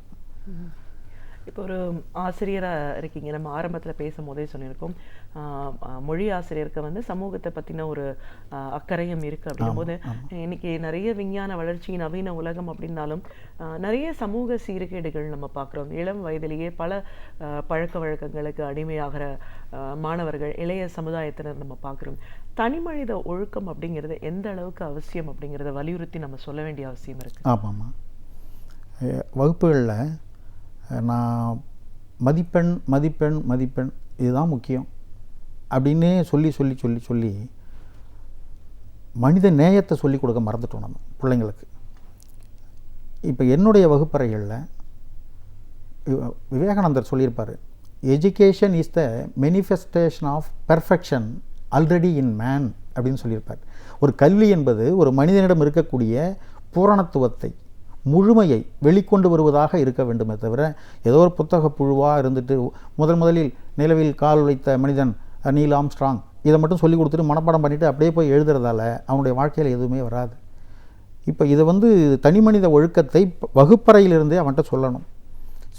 சொல்லி அதிலிருந்து வளர்ந்து 12 ஆண்டுகள் அவன் படிச்சுட்டு வெளியில் வருகிற பொழுது, கல்லூரிக்கு அவன் உள்ளே போகிற பொழுது ஒரு நல்ல ஒரு சமுதாயத்தினுடைய ஒரு பிரதிபலிப்பாக இந்த சமுதாயத்தை நான் முன்னுக்கு கொண்டு வருவேன் என்கிற ஒரு நல்ல எண்ணத்தோடு கொண்டு போகணும். ஆனால் அது இப்போது வகுப்பறைகளில் இப்போ நம்ம எதை ஆசிரியர் சொல்கிறது, பெற்றோர் சொல்கிறது எதையுமே பிள்ளைங்க கேட்கக்கூடிய நிலைமையில் இல்லை. வகுப்பறைகளில் கூட இப்போ நான் குறிப்பாக சொல்லப்போனால் ஒரு பள்ளிக்கூடம், அதில் மாணவிகள் மட்டுமே படிக்கிற ஒரு வகுப்பறை, அந்த ஆசிரியர் போய் 7 சிம் கார்டு அந்த வகுப்பறையிலேருந்து எடுத்திருக்கார். இத்தனைக்கும் வகுப்பறைக்கு செல்ஃபோன் கொண்டு வரக்கூடாது அப்படின்ற ஒரு நிர்பந்தத்தில் தான் அந்த பள்ளிக்கூடம் இருக்குது. எல்லாருமே பார்க்குறாங்க. அந்த 7 சிம் கார்டை கண்டுபிடிக்கிறாரு. ஒரு பொண்ணு தான் வந்து சொல்லுது அதிகம். அப்புறம் அதையும் பார்க்கணும். சார் செல்ஃபோன் வச்சுருக்காங்க சில ஸ்டூடெண்ட்டுன்னு சொல்லி திடீர்னு போய் அந்த பிள்ளைங்கள்லாம் வெளியில் போனப்போ போய் அதை சோதனை பண்ணி பார்த்தா 7 சிம் கார்டு எடுக்கிறாங்க. ஒரு பொண்ணு கூட வந்து அந்த சிம் கார்டை திரும்ப என்னது தான் கொடுங்கன்னு கேட்கல. இப்போ வகுப்பறையில் இப்போ இதுக்கு என்ன காரணம் பார்க்குறப்போ, வீட்டுச்சூழலா இல்லை நவீன யுகத்தில் வரக்கூடிய திரைப்படங்களா இல்லை அந்த கைபேசியினுடைய பயன்பாடா என்னன்னு சொல்ல முடியலமா. ஆனாலும் அந்த மாணவர்களுக்கு இப்போ ஆசிரியர்களுக்கே ஒரு முழு சுதந்திரம் இல்லை. இப்போ நான் படிக்கிற காலத்தில் என்னெல்லாம் வாத்தியார் அடித்தார், இப்போ பையன் வாத்தியார் அடிக்கிறான். அதை கூட ஒரு பதிவு பண்ணியிருந்தாங்க. நான் ஆசிரியர் மாணவனை அடிக்கிற காலத்தில் நான் மாணவனாக இருந்தேன், மாணவன் ஆசிரியரை அடிக்கிற காலத்தில் நான் ஆசிரியராக இருக்கிறேன், வாழ்நாள் முழுவதும் அடி வாங்குவதே என் ஆசிரியர் தொழில் வேலையாக போய்விட்டதுன்னு கூட ஒருத்தர் பதிவு பண்ணினார் வேதனையாக. இப்போ எதையும் சொல்லக்கூடாது, அவனை அடிக்கக்கூடாது, திட்டக்கூடாது, முட்டி போட வைக்கக்கூடாது, உடல் ரீதியாகவோ மன ரீதியாகவோ எதுவும் அவனை கேட்கக்கூடாது. இதை வந்து எதுக்காக இடைநிற்றல் இருக்கக்கூடாதுன்னு தான் 8வது வரைக்கும் கட்டாய கல்வி ஆல் பாஸ்ன்னு சொல்லி கொண்டு வந்தாங்க. ஏன்னா ஒரு 7வதுலேயே அந்த பையன் ஃபெயில் ஆகிட்டான்னா அதுக்கு பிறகு ஐயோ நம்ம ஃபெயில் ஆகிட்டோம் எங்கடா போகிறதுன்னு அவனுடைய வாழ்க்கை அதோட முடிஞ்சிடுது. அந்த இடைநிறுத்தல் இருக்கக்கூடாதுன்னு தான் அரசாங்கம் கொண்டு வந்தாங்க, அது நல்ல எண்ணத்தில். ஆனால் இதையே ப்ளஸ்ஸாக எடுத்துக்கிட்டு படித்தாலும் பாஸு, படிக்கலைனாலும் பாஸு, என்ன அவர் விரட்டுறாரு ஓவரா அப்படிங்கிற மாதிரி ஆசிரியரிடம் பயம் போயிடுச்சுமா. ஆன்மீகம் வளர்ந்ததே பயத்தால் தான். ஆன்மீகம் இப்படி செஞ்சால் கடவுள் தண்டிப்பார்னு சொல்லித்தான் ஆன்மீகம் வளர்த்தோம். நான் கூட நகைச்சுவையாக சொல்லுவேன் பேசுகிற பொழுது, எங்கள் வீட்டில் மனைவி வடை சுட்டுக்கிட்டு இருந்தாங்க. என் தங்கச்சி பையன் 3 வயசு பையன் வந்து அத்தை எனக்கு ஒரு வடை கொடுன்னு கேட்டான். இல்லைப்பா இப்போ எல்லாம் கொடுக்கக்கூடாது, படைச்சிட்டு தான் சாப்பிடணும். ஏன் இப்போ சாப்பிட்டா என்ன, இப்போ சாப்பிட்டா சாமி கண்ணை குத்திரும் அப்படின்னு மிரட்டுறதுக்காக. இவன் இல்லை அத்தை குத்தாது. எப்படிடா சொல்கிறேன், ஏற்கனவே 3 வடை சாப்பிட்டுட்டேன் குத்தலை அப்படின்னு சொல்கிறான். எதுக்குன்னா பயமுறுத்தி அந்த பையனை. ஆன்மீகம் வளர்த்த பூமி. இப்போ ஒரு பயம் இருந்த காலத்தில் நாங்கள்லாம் படித்தோம், நீங்கள்லாம் படிச்சிருப்பீங்க. எழுதிட்டு போகலைன்னா வாதியார் திட்டுவார், வெளியில் அனுப்புவார், அசிங்கமாக போயிருமேன்னு. இன்றைக்கி திட்டுனாலோ அடித்தாலோ உடனே பெற்றோர்கிட்ட போய் சொல்லிடுறான். பெற்றோர்களும் ஒரு குழந்தை தான் வச்சுருக்கிறாங்களா, ஒரே பிள்ளை. ஐயோ என் பிள்ளைய படிக்கிறான் படிக்கலை, உங்களுக்கு என்னங்க, அடித்து என் பிள்ளை ஒரு 2 நாளாக அழுதுட்டுருக்கான், கண்ணு வீங்கி போச்சு, அது வீங்கி போச்சு. நீங்கள் ஏன் திட்டுனீங்க? திட்டுறதுக்கு என்ன, அவன் அப்போ தான் பயப்படுவான், படிப்பான், நாளைக்காவது படிச்சுட்டு வருவான்றதுக்காகத்தான் திட்டுறது. இப்போ அதனால் முழு சுதந்திரம் ஆசிரியர்களுக்கு இல்லை. அதையும் தாண்டி ஆசிரியர் பணியில் நிறைய ஆசிரியர்கள், ஏன்னா மாணவனா அப்படித்தான் இருப்பான். ஒரு கதை ஒன்று சொல்லுவாங்கள்ல, ஒரு எறும்பு தண்ணியில் விழுந்துருச்சு. கொட்டுற எறும்பு, கொட்டுனா வலிக்கும். அந்த எறும்பை போய் ஒரு ஞானி ஐயோ எறும்பு மூழ்கி சாக போகுதுன்னு அந்த எறும்பு எடுத்து கரையில் விட போகிறாரு. கையில் கடிக்குது, உதறிடுறாரு. திரும்பவும் உள்ளே மூழ்க போகுது. மறுபடியும் அந்த எறும்பு எடுத்து வைக்கிறாரு, வெளியில் எடுக்கிறாரு, மறுபடியும் கொட்டுது, உதறாரு. 3வது முறை வலியை பொறுத்துக்கிட்டு எடுத்து வச்சிடறாரு, காப்பாற்றிடுறாரு எறும்பை. அந்த வழிபோக்கம் ஒருத்தன் கேட்குறான் அந்த ஞானிகிட்ட, நீ தொடறீங்க, அந்த எறும்பு கொட்டுது, திரும்பவும் எடுத்துக்கிட்டு இருக்கீங்களே, கொட்டுதில்லை, தூக்கி போட்டு போக வேண்டியதானேன்னு. கொட்டுவது அந்த எறும்பினுடைய குணம், அதை காப்பாற்றுவது இந்த மனிதனுடைய குணம். காப்பாற்றினா தான் நான் மனிதன். அந்த மாதிரி மாணவர்கள் புரியாமல் ஏதோ செஞ்சிட்ருக்கிறாங்க. அதனால் வேண்டி அவன் மேலே கோவப்படாமல் அதையும் சகித்து கொண்டு பொறுத்து கொண்டு மாணவர்களை செழுமைப்படுத்துவது தான் ஒரு ஆசிரியருடைய பணியாக இருக்கணும். நிச்சயமாக சார். ஒரு தமிழ் ஆசிரியராக கிட்டத்தட்ட 17 ஆண்டு கால அனுபவம் அப்படின்னும் போது இந்த இளைய சமுதாயத்தினர் பலதரப்பட்ட மாணவரை பார்த்துருக்கீங்க. ஒரு மொழி ஆசிரியர்னு வரும்போது கல்விக்கு அப்பாற்பட்டு நெறிமுறைகளை சொல்ல வேண்டிய அவசியம், பொறுப்பு இந்த சமூகத்திற்கு ஏன் இருக்குது? இன்றைக்கி சமூகத்தில் இருக்கிற அவலங்கள் என்ன? அதை ஒரு ஆசிரியராக எந்த அளவுக்கு அடுத்த நிலைக்கு கொண்டு போய் சொல்கிற பணியில் நீங்கள் உங்களை ஈடுபடுத்திட்டீங்க, உங்களுடைய ஆய்வுகள்னு பல விஷயங்களை எங்கள் நேர்களோட இன்றைக்கி நீங்கள் முழுமையாக பார்த்துறதுக்கு நன்றி. நன்றிம்மா, ரொம்ப நன்றிம்மா. கலைஞர் தொலைக்காட்சிக்கும் நேயர்களுக்கும் என்னை இங்கே வரவழைத்த எல்லோருக்கும் என்னுடைய உளமார்ந்த நன்றியையும் வணக்கத்தையும் தெரிவித்து நன்றி. நாள்தோறும் பல புதிய தகவல்களை நம் முன் எடுத்துரைக்கும் பேராசிரியர் சுபவீர பாண்டியன் அவர்கள் இன்று என்ன தகவலை நம்மிடையே பகிர்ந்து கொள்ளப் போகிறார் என்பதை பார்க்கலாம். நம் வீடியோலேவா நிகழ்ச்சியின் அடுத்த பகுதியாக வரவிருப்பது ஒன்றே சொல் நன்றே சொல்.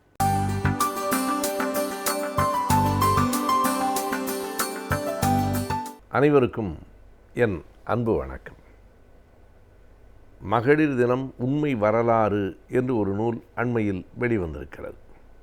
மகளிர் தினம் என்றால் நாம் அறிவோம், மார்ச் மாதம் 8ஆம் தேதி ஒவ்வொரு ஆண்டும் உலகம் முழுவதும் அந்த நாள் கொண்டாடப்படுகிறது. ஆனால் மார்ச் 8ஆம் தேதி தான் மகளிர் நாள் என்பது எப்போது முடிவாயிற்று? யார் முடிவு செய்தார்கள்? எப்போதிருந்து இந்த மகளிர் நாள் தொடங்குவதற்கான முன்முனைப்பு வேலைகள் நடைபெற்றன என்பவற்றையெல்லாம் இந்த நூலில் எழுத்தாளர் தோடர் இரா ஜவஹர் அவர்கள் தந்திருக்கிறார். சென்னை தேனாம்பேட்டையில் இருக்கிற பாரதி புத்தகாலயம் அதனை நூலாக கொண்டு வந்திருக்கிறது. இது நூலாக வெளிவருவதற்கு முன்பு ஒரு வார இதழில் தொடராக வந்திருக்கிறது. இது ஒரு கடினமான தலைப்பு தான். மகளிர் நாள் என்பது எப்போது தொடங்கிற்று? முதல் அகிலம், 2வது அகிலம், 3வது அகிலம் போன்ற சொற்கள் எல்லாம் கூட மக்களிடம் அதிகம் பழக்கப்படாத சொற்களாக இருக்கின்றன. எந்த ஒரு அகில மாநாட்டில் இது தீர்மானமாயிற்று, எந்த ஊரில் எந்த நாட்டில் பேசப்பட்டது என்பதையெல்லாம் தொகுத்து தருகிற போது இந்த புத்தகம் மிக எளிமையாக பல செய்திகளை தருகிறது. இந்த நூலினுடைய அடிப்படையான சிறப்பு கடுமையான செய்திகளை எளிமையாக்கி தந்திருப்பது தான். அது இந்த நூலினுடைய ஆசிரியர் இரா ஜவஹர் அவர்களுக்கு இயல்பாகவே அது ஏற்பட்ட ஒரு நுட்பம் என்று கூற வேண்டும். கம்யூனிசம் என்றால் என்ன, கம்யூனிசம் நேற்று இன்று நாளை என்று அவர் எழுதிய அந்த நூலும் அப்படித்தான் கம்யூனிச கோட்பாடுகளை எல்லாம் கூட மிக எளிமையாக மக்களோடு கலந்து நின்று பேசியது. இந்த புத்தகமும் அப்படித்தான். அந்த தொடக்க வரியே மகளிர் தினம் என்றால் என்ன, அது கோலப்போட்டி நடத்துவதில்லை என்று தொடங்குகிறது. ஏனென்றால் நாட்டில் நடப்பில் பல நேரங்களில் அப்படித்தான் இருக்கிறது. சமையல் குறிப்பும் கோல குறிப்பும் தான் பெண்களுக்கு உரியது, தாண்டி போனால் அழகு குறிப்பை வைத்துக்கொள்ளலாம் என்கிற நிலையே இன்றைக்கு நாட்டில் உலகில் இருக்கிறது. இல்லை, அந்த மகளிர் தினம் என்பது உடைக்கும் மகளிர் தினம் என்கிற அந்த திருத்தத்தோடு அந்த நூல் தொடங்குகிறது. உடைக்கும் மக்கள், அந்த உழைக்கும் மகளிர் தொடங்கிய அந்த நாள்தான் இந்த மகளிர் தினம் என்பது. அது குறித்த பல்வேறு செய்திகள் ஏற்கனவே நமக்கு சொல்லப்பட்டிருக்கின்றன. சரியாக சொன்னால் சரியான செய்திகளை விட தவறான தகவல்கள் தான் நமக்கு கூடுதலாக சொல்லப்பட்டிருக்கின்றன. எனவே அவற்றையெல்லாம் உடைத்து உண்மை வரலாறு என்ன என்பதை இந்த புத்தகம் சொல்லுகிறது. இந்த புத்தகம் வெளிவருவதற்கு முன்னால் என்னை போன்றவர்கள் கூட கேள்விப்பட்டிருந்த பழைய அந்த வரலாற்று செய்திகளைத்தான் சொல்லிக் கொண்டிருந்தோம். அவை உண்மையானவை அல்ல. உண்மையில் என்னவெல்லாம் நடந்தது என்பதை இரா ஜவஹர் அவர்கள் இங்கே கூறியிருக்கிறார். எனக்கே தெரியாது. என்னிடத்திலே என்னுடைய பேத்திகளெல்லாம் கேட்டபோது நான் தெரிந்து கொண்டு இந்த புத்தகத்தை எழுதுகிறேன் என்றுதான் அவர் குறிப்பிடுகிறார்.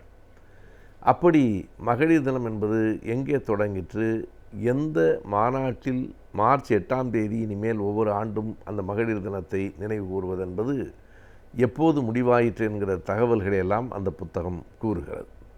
இதனுடைய தொடக்கம் எங்கே இருக்கிறது என்று பார்த்தால் 1910 ஆண்டு ஆகஸ்ட் மாதம் 26, 27 மூன்றாவது சோஷலிஸ்ட் பெண்களின் மாநாடு நடைபெற்ற போது எங்கே என்றால் டென்மார்க்கினுடைய தலைநகர் கோபன்ஹெகன் என்கிற அந்த ஊரில்தான் அந்த மாநாடு நடைபெறுகிறது. அது கிளாரா ஜெட்கின் புகழ்பெற்ற கிளாரா ஜெட்கின் அவர்கள் தலைமையில் நடைபெற்ற மாநாடு. அந்த மாநாட்டில் தான் முதலாக இப்படி ஒரு தீர்மானம் நிறைவேற்றப்படுகிறது. அந்த தீர்மானத்துக்கான தேவை என்ன? ஒரே வேலையை பார்த்தாலும் ஒரே அளவு வேலையை முடித்தாலும் ஆண்களுக்கும் பெண்களுக்கும் ஊதியத்தில் வேறுபாடு இருக்கிறது. ஒரே மாதிரியான சக மனிதர்களாக இருந்தாலும் சமூகத்தில் ஆண்களுக்கும் பெண்களுக்கும் வேறுபாடு இருக்கிறது. பொருளாதார நிலையில் சொத்து உரிமையிலே ஆண்களுக்கும் பெண்களுக்கும் வேறுபாடு இருக்கிறது. இப்படி எல்லாவற்றிலும் ஒரு தட்டு கீழாகவே பெண்களை வைத்திருக்கிற உலக சமூகம், வெறும் தமிழ்நாடு இந்தியா என்று கருத வேண்டாம், வைத்திருக்கிற உலக சமூகத்தினுடைய கவனத்தை திருப்புவதற்கும் ஒரு எழுச்சியை ஏற்படுத்துவதற்கும் உண்மையை உலகுக்கு கொண்டு வருவதற்கும் மகளிர் நாள் என்று ஒரு நாள் ஆண்டுதோறும் கொண்டாடப்பட வேண்டும் என்கிற அந்த தீர்மானம் 1910 ஆண்டு நிறைவேறுகிறது. 1911 மகளிர் தினம் கொண்டாடப்பட்டாலும் ஒரு குறிப்பிட்ட தேதியில் கொண்டாடப்படவில்லை. ஆளுக்கு ஒரு நாளில் கொண்டாடுகிறார்கள். முதலாக 1911 மார்ச் மாதம் 19ஆம் தேதி தான் அப்படி மகளிர் நாள் என்பது சுவிட்சர்லாந்தில், ஜெர்மனியில், ஆஸ்திரியாவில், இன்னும் சில நாடுகளில் அந்த மகளிர் நாள் என்பது கொண்டாடப்படுகிறது. மறுபடியும் வேறு தேதிகளில் ஏதேனும் ஒரு ஞாயிற்றுக்கிழமை, ஏனென்றால் அங்கெல்லாம் நம் நாட்டிலே நடப்பது போல எல்லா நாள்களிலும் பொதுக்கூட்டங்கள், பேரணிகள் நடத்த முடியாது. அங்கே குறிப்பிட்ட நாள்களில் மட்டும்தான் அது சனி ஞாயிறாக இருக்க வேண்டும். எனவே மார்ச் மாதம் வருகிற ஏதோ ஒரு ஞாயிற்றுக்கிழமையில் அல்லது ஏப்ரல் மாதம் முதல் ஞாயிற்றுக்கிழமையில் அப்படிப்பட்ட நிகழ்வுகள் நடந்திருக்கின்றன. அதனை யார் எப்போது ஒழுங்கு செய்தார்கள் என்கிற தகவலையும் தோழர் ஜவஹர் அவர்கள் இந்த நூலில் தந்திருக்கிறார். அது டென்மார்க்கிலே தொடங்கினாலும் மிக சரியாக மார்ச் 8ஆம் தேதி முதலாக அந்த மகளிர் நாள் எங்கே கொண்டாடப்பட்டது என்றால் அது சோவியத் ரஷ்யாவிலே தான் அது முதன்முறையாக கொண்டாடப்பட்டிருக்கிறது. மார்ச் 8 எந்த ஆண்டு? 1917. 1917 என்று சொல்லுகிற போதே அந்த ஆண்டுக்கு இருக்கிற இன்னொரு பெரிய முதன்மை நம் அனைவரின் நினைவுக்கு வரும். சோவியத் விடுதலை பெற்ற சோவியத் குடியரசு அமைந்த ஆண்டு 1917 தான். அந்த ஆண்டிலே தான் மார்ச் 8ஆம் தேதியே ஒரு மாநாடும் நடைபெற்றிருக்கிறது. அதற்கு பின்னால் லெனின் அவர்கள் ஆட்சிக்கு வந்ததற்கு பிறகு 1920ஆம் ஆண்டு அது தொடர்ந்து அப்படி கொண்டாடப்பட வேண்டும் என்கிற கருத்து முன்மொழியப்பட்டு அதற்கு பின்னால் 1921 மாநாட்டில் தீர்மானம் நிறைவேற்றப்பட்டு இன்றைக்கு மார்ச் 8 மகளிர் நாள் என்று உலகம் முழுவதும் கொண்டாடுகிறோமே, இந்த நடைமுறை 1922 தொடங்குகிறது. அதற்கு முன்னால் நடந்தவைகளெல்லாம் தன்னெழுச்சியாக நடந்தவை. திட்டமிட்டு இந்த தேதியில்தான் ஆண்டுதோறும் மகளிர் நாள் என்பது முடிவானது 1922 மார்ச் 8 தான். எந்த நாளில் தொடங்கினால் என்ன என்றால், நாளுக்கு பெரிய முக்கியத்துவம் இல்லை, அதனுடைய உள்ளடக்கம்தான் முதன்மையானது. இருந்தாலும் ஒரு குறிப்பிட்ட நாள் என்பது எப்படி நடைமுறைக்கு வந்தது என்பன போன்ற வரலாற்று செய்திகளை நாம் அறிந்து கொள்ள வேண்டும். மகளிர் நாளினுடைய நோக்கத்தை அறிந்து கொள்ள வேண்டும். மகளிர் நாள் என்பது உழைக்கும் மக்கள் போராடி பெற்ற உரிமை. பெண்களுக்கு வாக்குரிமை வேண்டும் என்பது அந்த இயக்கத்தினுடைய அடிப்படையான கோட்பாடுகளில், அடிப்படையான கோரிக்கைகளில் ஒன்று. எனவே பெண்களுக்கான சமத்துவம், வாக்குரிமை உட்பட, வெறும் வாக்குரிமை அல்ல, வாக்குரிமை எதற்காக கேட்கப்படுகிறது என்றால், அது ஊதியமாக இருந்தாலும், சமூகத்தில் மதிக்கப்படுகிற தளமாக இருந்தாலும், எல்லாவற்றிலும் ஆணும் பெண்ணும் சமமாக இருக்க வேண்டும். ஆண்களுக்கு மட்டுமே வாக்குரிமை என்பது நியாயமில்லை, பெண்களுக்கும் வாக்குரிமை வேண்டும் என்று எல்லா தளங்களிலும் உழைக்கும் பெண்கள் போராடி பெண்களுக்கான சமத்துவத்தை பெற்றுத்தந்த அந்த வெற்றியை நினைவுகூர்வது தான் மார்ச் 8. அதுதான் உலக மகளிர் நாள். எனவே இதுவரை நம்மில் மிக மிக பலரும் அறியாதிருந்த வரலாற்றை கண்டு தேடி அறிந்து அதனை மிக எளிமையாகவும் இரா ஜவஹர் அவர்கள் இந்த நூலில் வெளிப்படுத்தியிருக்கிறார்.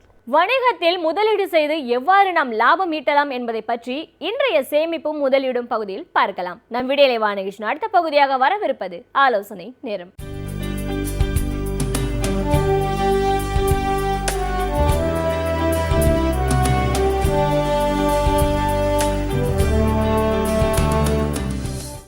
வணக்கம்.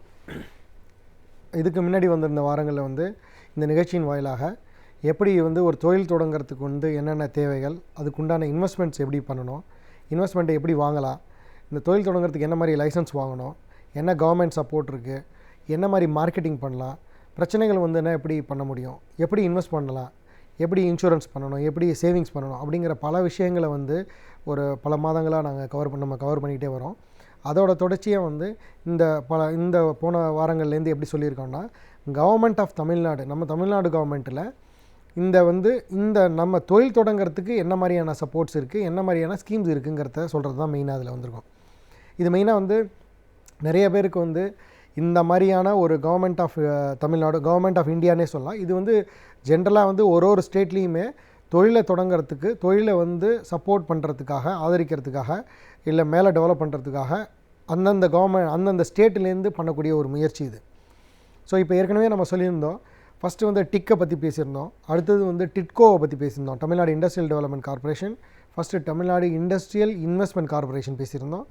அதுக்கு அடுத்தது இப்போ என்ன சொல்ல போகிறோன்னா, டுஃபிட்கோன்னு ஒன்று இருக்குது, Tamil Nadu urban development financial corporation சொல்லக்கூடியது, ஃபினான்ஷியல் ஆர்கனைசேஷன். அந்த கடைசி வேர்டு எக்ஸாக்டாக எனக்கு சொல்ல தெரியல, டுஃபிட்கோன்னு சொல்லக்கூடிய வேர்டு. அது மெயினாக அப்படின்னா ஒரு அர்பன் டெவலப்மெண்ட்டுக்கு தேவையான இன்ஃப்ராஸ்ட்ரக்சரை பண்ணி கொடுக்கக்கூடிய நிறுவனம். சப்போஸ் இப்போ அதில் என்ன மெயினாக சொல்லியிருப்பாங்கன்னா, இப்போ இந்த ஒரு பர்டிகுலர் இடத்துல கவர்மெண்ட்டில் நிலம் இருக்குது, இந்த இடத்துல நிலத்தில் இந்த ப்ராஜெக்டை நம்ம பண்ணினாங்கன்னா நமக்கு மக்களுக்கு நல்ல வசதிகளை போய் சேரும், அதே மாதிரி தொழில் தொடங்கிறதுக்கு வாய்ப்புகள் வருங்கிற அனௌன்ஸ்மெண்ட்டை டுஃபிட்கோ வழியாக தான் நம்ம பார்க்க முடியும். எக்ஸாம்பிள் பார்த்திங்கன்னா, இப்போ தமிழ்நாடை பொறுத்த வரைக்கும் ஒரு ஈசிஆர் ரோட்டில் ஒரு பர்டிகுலர் லேண்டு இருக்குது. அந்த பர்டிகுலர் லேண்டில் ஒரு மரைன் ப்ராஜெக்ட் பண்ண போகிறாங்க. அதாவது ஒரு வெளிநாட்டில் இருக்கிற மாதிரி ஒரு அக்வா ப்ராஜெக்ட் ஒன்று பண்ண போகிறாங்க அப்படின்னிங்கன்னா, இந்த ப்ராஜெக்டை அதில் தான் அனௌன்ஸ்மெண்ட் பண்ணியிருப்பாங்க.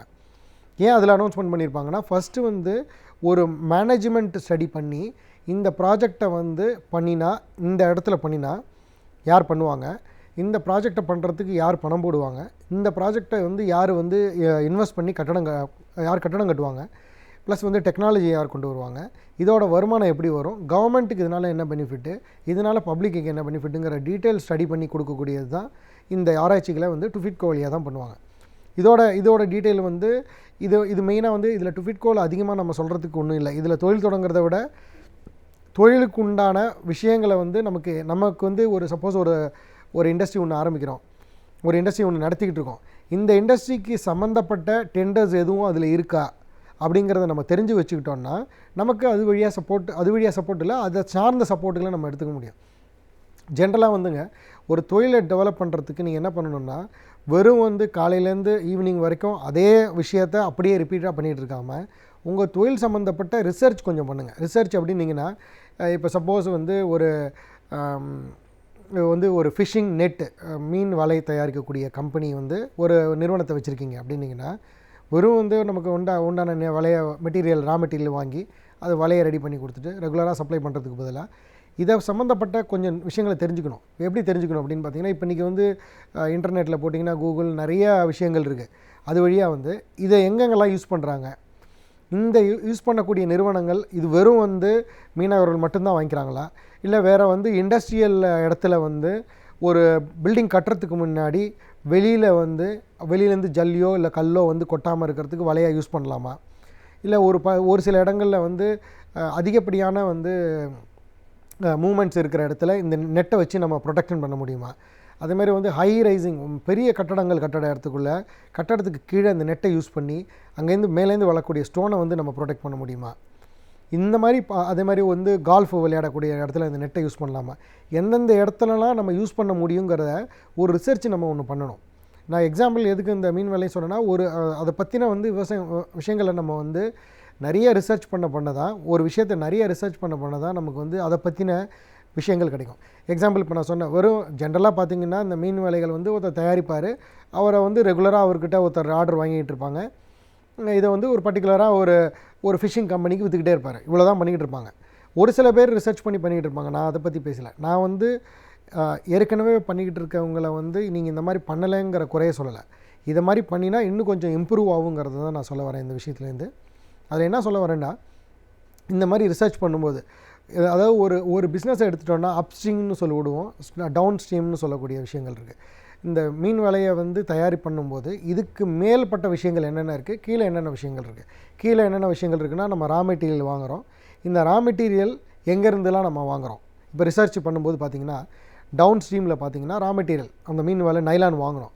அந்த நைலானை வந்து நைலான் தான் வாங்கலாமா, இல்லை வேறு ஏதாவது வெளிநாட்டுலேயோ இல்லை வேறு ஏதாவது ஊர்லேயோ வேறு ஏதாவது மெட்டீரியல் யூஸ் பண்ணுறாங்களா, அந்த மெட்டீரியல் யூஸ் பண்ணாங்கன்னா அதை பின்னுறதுக்கு வந்து என்ன மாதிரியான மிஷின்ஸை நம்ம யூஸ் பண்ணுறாங்க, எந்தெந்த ஊரில் என்ன மாதிரியான மிஷின்ஸை யூஸ் பண்ணுறாங்க, இதை வந்து குயிக்காக அந்த பின்னுறதுக்கு வந்து வேறு எதுவும் சிஸ்டம் இருக்கா அப்படிங்கிற ரிசர்ச் பண்ணோன்னா, இந்த டவுன் ஸ்ட்ரீமில் வந்து நமக்கு கொஞ்சம் பெனிஃபிட்ஸ் கிடைக்கும், நமக்கு கொஞ்சம் காஸ்ட்டு ரெடியூஸ் பண்ண முடியும். மற்றவங்கள மாதிரி நம்ம இல்லாமல் நம்ம வந்து தனியாக வந்து இதில் இன்னும் கொஞ்சம் மேலே வரத்துக்கு உண்டான வாய்ப்புகள் இருக்குது. அதேமாதிரி அப்ஸ்ட்ரீம் நம்ம விற்கக்கூடிய ஆளுங்க வந்து எப்போதும் அந்த ஃபிஷிங் நெட்டு பிடிக்கிறவங்கள மட்டும் இல்லாமல் பல இண்டஸ்ட்ரிகளுக்கு எப்படி விற்கலாம், மேலும் இன்னும் கொஞ்சம் ரிசர்ச் பண்ணோன்னா இதை வேறு இன்னோவேட்டிவாக திங்க் பண்ணி வேறு எந்த இண்டஸ்ட்ரிக்கு இதை விற்றா இந்த பர்டிகுலர் நெட்டை வந்து யூஸ் பண்ண முடியும் அப்படிங்கிறத நம்ம கொஞ்சம் ரிசர்ச் பண்ணணும். எக்ஸாம்பிள் வந்து ஃபுட்பால் நெட்டில் தான் யூஸ் பண்ணணுன்றது இல்லை, கிரிக்கெட் நெட்டில் யூஸ் பண்ணலாம். எங்கெங்கெல்லாம் நெட்டு தேவையாக இருக்கும். அது மட்டும் இல்லாமல் இதை நமக்கு இது வரைக்கும் யூஸ் பண்ணாத இடம், ஆனால் இதை யூஸ் பண்ணினா பெனிஃபிட்டாக இருக்குங்கிற திங்கிங்கை நம்ம கொண்டு வரும்போது என்ன ஆகும், இந்த பிஸ்னஸை வந்து மேலே வளர்கிறதுக்கு நிறைய வாய்ப்புகள் இருக்குது. ஸோ நான் இதுலேருந்து என்ன சொல்ல வரேன்னா, பிஸ்னஸை வந்து மொனோட்டோனஸாக ஒரே மாதிரி இப்போ இது தான் பண்ணிக்கிட்டு இருக்கோம், அந்த காலத்துலேருந்து நாங்கள் இப்படியே தான் பண்ணிக்கிட்டு இருக்கோம் அப்படிங்கிறது இல்லாமல் ரிசர்ச் பண்ணணும். பெருசு பண்ணணுன்னா கண்டிப்பாக ரிசர்ச் பண்ணணும். ரிசர்ச் பண்ணணுன்னா நிறைய படிக்கணும்னா புக்கு வாங்கி படிக்கணும் இல்லை, இதுக்கெல்லாம் புக்கு கிடைக்காது. நம்மளே உட்காந்து டாக்டர் அப்துல் கலாம் சொன்ன மாதிரி கொஞ்சம் திங்க் பண்ணி இமேஜின் பண்ணி வேறு எதுலலாம் பண்ண முடியுங்கிறத நம்ம செல்ஃப் திங்கிங் பண்ணலாம். அதுக்கப்புறம் வந்து சில வந்து ரெஃபரன்சஸ் புக்ஸில் வந்து எடுத்து படித்து பார்க்கலாம், என்ன மாதிரி இவங்க யூஸ் பண்ணி வந்துருக்குறாங்கன்னு. அதே மாதிரி கொஞ்சம் நெட்டில் போய்ட்டு கூகுளில் போய் சர்ச் பண்ணி பார்க்கலாம், ஃபிஷிங் நெட்ஸில் எந்த ஊரில் இருக்குது, யார் பண்ணுறாங்க, அவங்க எப்படி ரா மெட்டீரியல் எங்கேருந்து வாங்குறாங்க, அவங்களுக்கு சப்ளையர்ஸ் யார் அப்படிங்கிறதெல்லாம் பார்க்கலாம். இதை நான் ஒரு நிறுவனத்தை வந்து எக்ஸாம்பிளாக சொல்லியிருக்கேன். எல்லாத்துக்குமே இது தான் அப்ளிகபிள். இது நான் இப்போ சொன்னது வந்து ஒரு மேனுஃபேக்சரிங் பண்ணுறீங்க, அந்த மேனுஃபேக்சரிங்க்கு வந்து வாங்கக்கூடிய ப்ரொக்யூர்மெண்ட்டையும் சப்ளையும் மட்டும் நான் சொல்லியிருக்கேன். இதே மாதிரி ஃபைனான்ஸ் ஒன்று இருக்குது, இன்னொன்று மார்க்கெட்டிங் ஒன்று இருக்குது. மொத்தம் 4 டைரக்ஷன்ஸ் இருக்குது. ஃபைனான்ஸை வந்து எப்படிலாம் வாங்கலாம், இந்த ஃபைனான்ஸை எப்படி வாங்கினா நமக்கு காஸ்ட்டு கம்மியாகும். ஏற்கனவே நம்ம 10% 12% வாங்கிட்டு இருக்கோம் அப்படின்னா 10% வாங்குறதுக்கு என்ன வாய்ப்புகள் இருக்குது அப்படிங்கிறத பார்க்கலாம். இப்போ பார்த்திங்கன்னா நிறைய பேர் வந்து ஒரு சில ரூமர்கள் இருந்துக்கிட்டே இருக்கும், நாங்கள் 6%க்கு பணம் வாங்கி தரோங்க, இல்லை 6%க்கு இன்டர்நேஷ்னல் ஃபைனான்ஸ் கிடைக்கிது, இதில் வந்து உங்களுக்கு ரொம்ப இதுவாக இருக்கும் அப்படிங்கிறதெல்லாம் நிறைய ரூமர்ஸ் வரும். எப்போதுமே வந்து கவர்மெண்ட்டில் என்ன சொல்லியிருக்காங்களோ அதை மேக்ஸிமம் ஃபாலோ பண்ணினோன்னா நமக்கு எந்த விதமான ரிஸ்க்கும் வராது. அதுக்கு கவர்மெண்ட்டுக்கு எகென்ஸ்டாக நம்ம வந்து இது சீப்பாக இருக்குது, அது சீப்பாக இருக்குது அப்படிங்கிற சிஸ்டமில் போகும்போது நம்மளோட முதலீட்டையோ நம்மளோட பணத்தையோ இழக்கிறதுக்கு உண்டுகள் வாய்ப்புகள் இருக்குது. அப்படி 6%கோ இல்லை 8%கோ வாய்ப்புகள் இருந்ததுன்னா எல்லாரும் அதை தான் வாங்கியிருப்பாங்க, கவர்மெண்ட்டும் அதை தான் சொல்லியிருக்கோம். ஸோ அதனால் இந்த மாதிரி தேவையில்லாத ரூமரை வந்து அதிகப்படியாக நம்ம எடுத்துக்காமல், ஒரு சில பேர் இருக்கலாம், அதை பற்றி நமக்கு தெரியல. ஜென்ரலாக வந்து இது மாதிரி வரத்துக்கு வந்து வாய்ப்புகள் கொஞ்சம் குறைச்சலாக இருக்கும். ஸோ இந்த மாதிரி ஒரு இந்த காஸ்ட் ஆஃப் ஃபைனான்ஸை வந்து இதுலேயும் நான் சொல்ல வந்தது என்னென்னா, இந்த காஸ்ட் ஆஃப் ஃபைனான்ஸை எப்படி ரெடியூஸ் பண்ணலாம், 12% இருக்கிறத எப்படி 10% பண்ணலாம், வேறு ஏதாவது டிஸ்கவுண்டிங் யூஸ் பண்ணலாமா, ஃபேக்ட்ரிங் மெத்தட்ஸ் எதாவது யூஸ் பண்ணலாமா, வேறு வந்து இப்போ இருக்கிற கரண்ட் பேங்க்லேருந்து இன்னும் கொஞ்சம் பப்ளிக் செக்டர் போனால் இன்னும் கொஞ்சம் கிடைக்குமா, இல்லை எக்ஸ்போர்ட் ஓரியன்ட் கிரெடிட்ஸ் போனால் குறைக்குமா அப்படிங்கிறத ரிசர்ச் பண்ணணும். அதே மாதிரி மார்க்கெட்டிங்க்கும் கொஞ்சம் ரிசர்ச் பண்ணினீங்கன்னா என்ன மாதிரியெல்லாம் எக்ஸ்போர்ட் பண்ணலாம், என்ன மாதிரியாக பையரை கண்டுபிடிக்கலாம், அந்த பையரை எப்படி ரீச் பண்ணலாங்கிறத பண்ணலாம் அப்படிங்கிறத கண்டுபிடிக்கலாம். இதை வழியாக நான் என்ன சொல்ல வரேன்னா, இது வந்து பிஸ்னஸ் தொடங்கும்போது வெறும் பிஸ்னஸை ஒரே மாதிரி பண்ணாமல் கொஞ்சம் ரிசர்ச் பண்ணும்போது, அதிகப்படியான ஆராய்ச்சி பண்ணும்போது இன்னும் கொஞ்சம் உங்களுக்கு நிறையா வந்து ஸ்பார்க்கு கிடைக்கும், இன்னும் டெவலப் பண்ணலாம். இதை பற்றி இன்னும் மேலே வர வாங்கல பார்க்கலாம். நன்றி, வணக்கம். நாம் கற்றறிந்த விஷயங்களை காட்டிலும் நாம் கற்றிடாத விஷயங்கள் ஏராளமாகவே நம்மை சுற்றி இருக்கின்றது. எனவே நாம் கற்றிடாத அந்த விஷயங்களை மிகவும் அழகாக நம்மிடையே பகிர்ந்து கொள்ள வருகிறார் டாக்டர் கார்த்திகேயன் அவர்கள். நம் வீடியோ நிகழ்ச்சி நிறைவு பகுதியாக வரவிருப்பது கற்றலும் கற்பித்தலும்.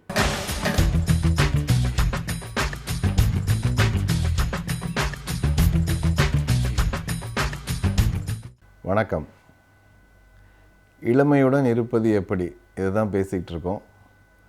எப்படின்னா, வயோதிகத்தை தள்ளி போடாமல் வயோதிக தோற்றத்தை மட்டும் மாற்றி இளமைன்னு நம்ப வைக்காமல், இளமைங்கிறது உள்ளிருந்து வரக்கூடிய விஷயம், வெளிப்பூச்சு, வெளி சிகிச்சை இதெல்லாம் கிடையாது அப்படின்னு பேசிகிட்டு இருக்கோம். இதெல்லாம் வந்து ஓரளவுக்கு கொஞ்சம் நேரத்துக்கு இருக்கும். இப்போ உதாரணத்துக்கு நடிகர்களுக்கு அது ரொம்ப அவசியம்.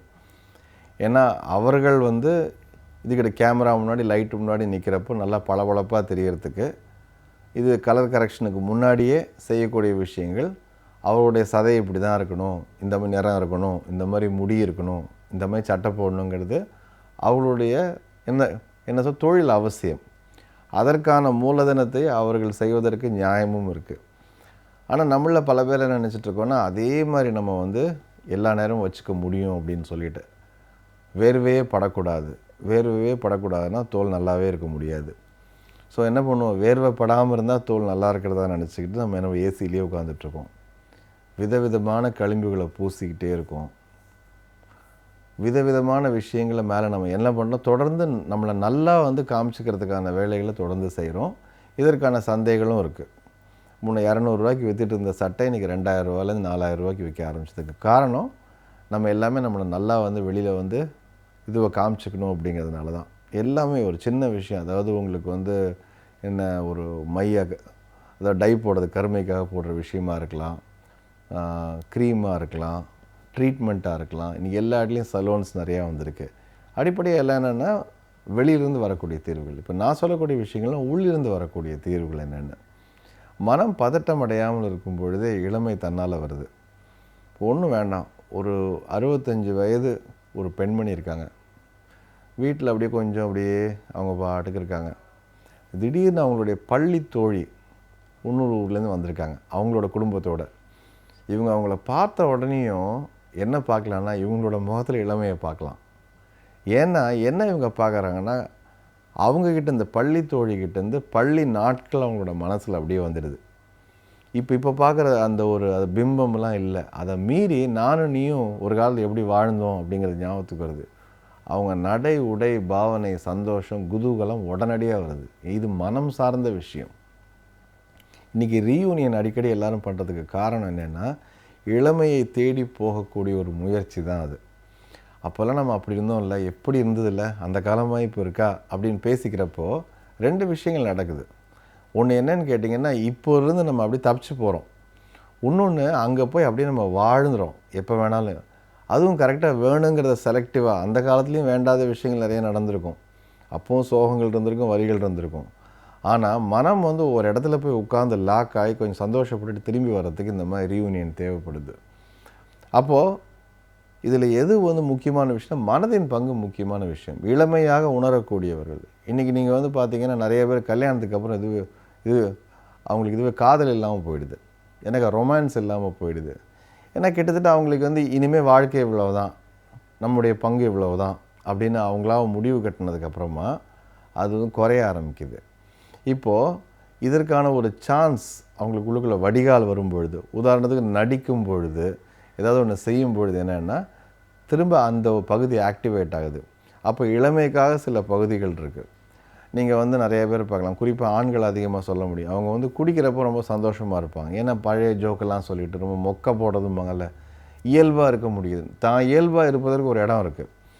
அதிகமாக இளமை தெரியும். இதில் பார்ட்டியில் போய் பாருங்கள், பார்ட்டியில் நடக்கிற விஷயங்கள் வந்து ஏன் எல்லாரும் சந்தோஷமாக இருக்காங்கன்னா, மது ஒரு காரணம், ஒரு காரணம், அவ்வளோதான். அது மட்டுமே எல்லா காரணமும் கிடையாது. மதுவை காரணமாக வச்சுக்கிட்டு இவங்க என்ன வேணால் பேசலாம், எப்படி வேணால் இருக்கலாம், ஆடலாம், பாடலாம், தவறு நடந்த யாருமே வந்து நம்மளை வந்து கேட்க போகிறது கிடையாது. அப்படி ஒரு ஃப்ரீ என்விரான்மெண்ட் க்ரியேட் ஆகுது பார்த்தீங்களா. அப்போ என்னென்ன இளமைக்கு போகிறாங்க. நீங்கள் எப்போவுமே பார்க்கணும், பார்ட்டியில் வந்து பல தடவை நீங்கள் பார்த்துருக்கலாம், ரொம்ப வந்து வயதான ஒரு சின்ன பையமாக ஆடிட்டுருப்பாங்க, ஒரு ஜோக் அசிங்கமாக பேசியிருப்பாங்க. என்ன அப்படின்னு கேட்டால் இளமைக்கு போய்ட்டுற விஷயங்கள் தான் அது. திரும்ப திரும்ப பின்னாடி போய் பார்த்து அவங்க இப்போது அவங்களால நிகழ்காலத்தில் செய்ய முடியாத விஷயங்களை பின்னாடி போய் செஞ்சுக்கிட்டு வர்றது தான் அப்போது. அப்போ இதில் நம்ம என்ன கற்றுக்கணும் அப்படின்னு கேட்டிங்கன்னா, நம்ம நினச்சா எங்கே வேணால் போக முடியும் அக்ராஸ் த ஏஜ் லைன். ஒரு சின்ன பையன் வந்து அவன் இதையே, அதாவது குடும்பத்தை தாங்கி பிடிக்கும் பொழுது கிட்டத்தட்ட ஒரு பெரிய மனிதன் ஆகிறான். ஒரு 16 வயசு 17 வயசில் ஒரு பையன் வேலைக்கு போகிறான்னு வச்சுக்கோங்க. வேலைக்கு போய் அவன் தம்பிக்கு ஃபீஸ் கட்டுறப்போ ஒரு அப்பாவோ தாத்தாவோ ஆயிடுறான் உள்ளுக்கு மனசளவில், இல்லையா. என்னக்கிட்ட முதிர்ச்சி வருது. அதே மாதிரி தான் வயது ஆனதுக்கப்புறமா ஒரு சிறு குழந்தை, ஒன்றும் இல்லை, இது நீங்கள் மழையில் நினைக்கிறப்ப பாருங்கள், ஒரு சந்தோஷம் வருதா, மழையில் மேலே விழுந்த உடனே ஒரு சின்ன சிலிர்ப்பு வருதா, நல்ல ஒரு சிரிப்பு வருதா, இளமை அங்கே வருது உங்களுக்கு. அப்போ இளமைக்கான காரணங்கள் எங்கே அப்படின்னு கேட்டிங்கன்னா, நம்ம வாழ்வில் நமக்கு கிடைக்கக்கூடிய அனுபவங்களில் தான் இருக்குது. புறக்காரணங்கள்லாம் ரொம்ப நாள் நிற்காது. எத்தனை நாள் நீங்கள் முடியை காப்பாற்ற முடியும், எத்தனை நாள் பல்ல காப்பாற்ற முடியும், எத்தனை நாள் நீங்கள் தோல் சுருங்காமல் பார்த்துக்க முடியும், ரொம்ப நாள் முடியாது. 10 வருஷம் கழித்து நடக்கிறது வேணால் நீங்கள் ஒரு 15 வருஷம் தள்ள முடியும், அவ்வளோதான். ஆனால் இதை நீங்கள் என்ன உங்களால் எல்லா காலத்துலையும் செய்ய முடியும். வாழ்க்கையை உங்களால் ரசிக்க முடியும் பொழுது என்ன ஆகுதுன்னா இளமை தானாக வந்துடுது. வாழ்க்கையை ரசிக்கக்கூடிய இடங்களில் தான் உங்களுக்கு தெரியாமல் இளமையின் ரகசியம் பொதிக்க வச்சுருக்கு. இந்த உணவை சாப்பிடணும், இந்த மாதிரியான இதில் மருந்து எடுத்துக்கணும். இன்னொன்று இன்றைக்கி வந்து பயங்கள் மூலமாக இளமையை வந்து ஆக்சுவலாக புகுத்துறாங்க. இப்போ நீங்கள் ராத்திரி பார்த்தீங்கன்னா டிவியில் வந்து உங்களெல்லாம் வந்து பகீர்னு பயமுறுத்துகிற மாதிரியான விஷயங்கள் இருக்கும். இது நீங்கள் சாப்பிடாட்டி இந்த மாதிரி ஆகிடும், உங்கள் இல்லறம் எப்படி ஆகிடும் அப்படின்லாம். இது வந்து பயத்தில் வர்ற விஷயமே கிடையாதுங்க. ஒரு ஆசையில் வரணும், ஒரு அன்பில் வரணும், ஒரு தேவையில் வரணும், உணர்வு ரீதியாக வரணும். நம்மளை நல்லா வச்சுக்கணும் அப்படின்னு நினைக்கிறது வந்து அவங்களுடைய தேவையான விஷயம். அது சில பேர் ரொம்ப ட்ரிம்மாக வச்சுப்பாங்க உடம்ப, அப்படின்னா அது அவங்களுடைய தேவை, அது அவங்களுடைய ஆளுமையில் அது வந்து என்ன முக்கியமான பங்கு, அது அவ்வளோதான். அது அவங்களுடைய தேவை தான் வாழ்க்கையில். சில பேர் முடி எப்படி இருந்தாலும் பரவாயில்லன்னு நினைக்கலாம், சில பேர் முடி இப்படி தான் இருக்குன்னு நினைக்கலாம். அவங்களோட தேவை இதுதான் சரின்னு கிடையாது. ஆனால் இளமைங்கிறது சில பேருடைய, இதை நீங்கள் எழுத்தாளர்கள் பார்க்கலாம், அபரிதமான அவங்களுக்கு சென்ஸ் ஆஃப் ஹியூமர் இருக்கும். அந்த மாதிரி ஒரு நகைச்சுவை உணர்வு அற்புதமாக இருக்கும். வயதானவர்களாக இருப்பாங்க. நீங்கள் ஆளையும் இதையும் படத்தையும் பார்த்து நீங்கள் இதை எழுத்த பார்த்தீங்கன்னா சம்மந்தமே இருக்காது. வெளியில் இளமையாக இல்லை, ஆனால் உள்ளே அவ்வளோ இளமை இருக்குது. கொப்பளிக்குது அந்த இளமை, எழுத்தில் இருக்குது. சில பேர்கிட்ட அவங்க செய்கிற வேலையில் இருக்குது.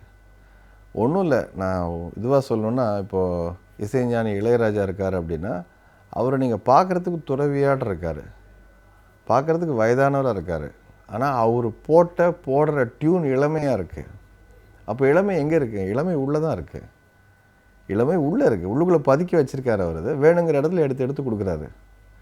அப்போ இளமைங்கிறது வெளியே தேடக்கூடிய ஒரு விஷயம் இல்லை. இளமைங்கிறது முழுக்க உள்ளிருந்து கிடைக்கக்கூடிய ஒரு மகிழ்ச்சி.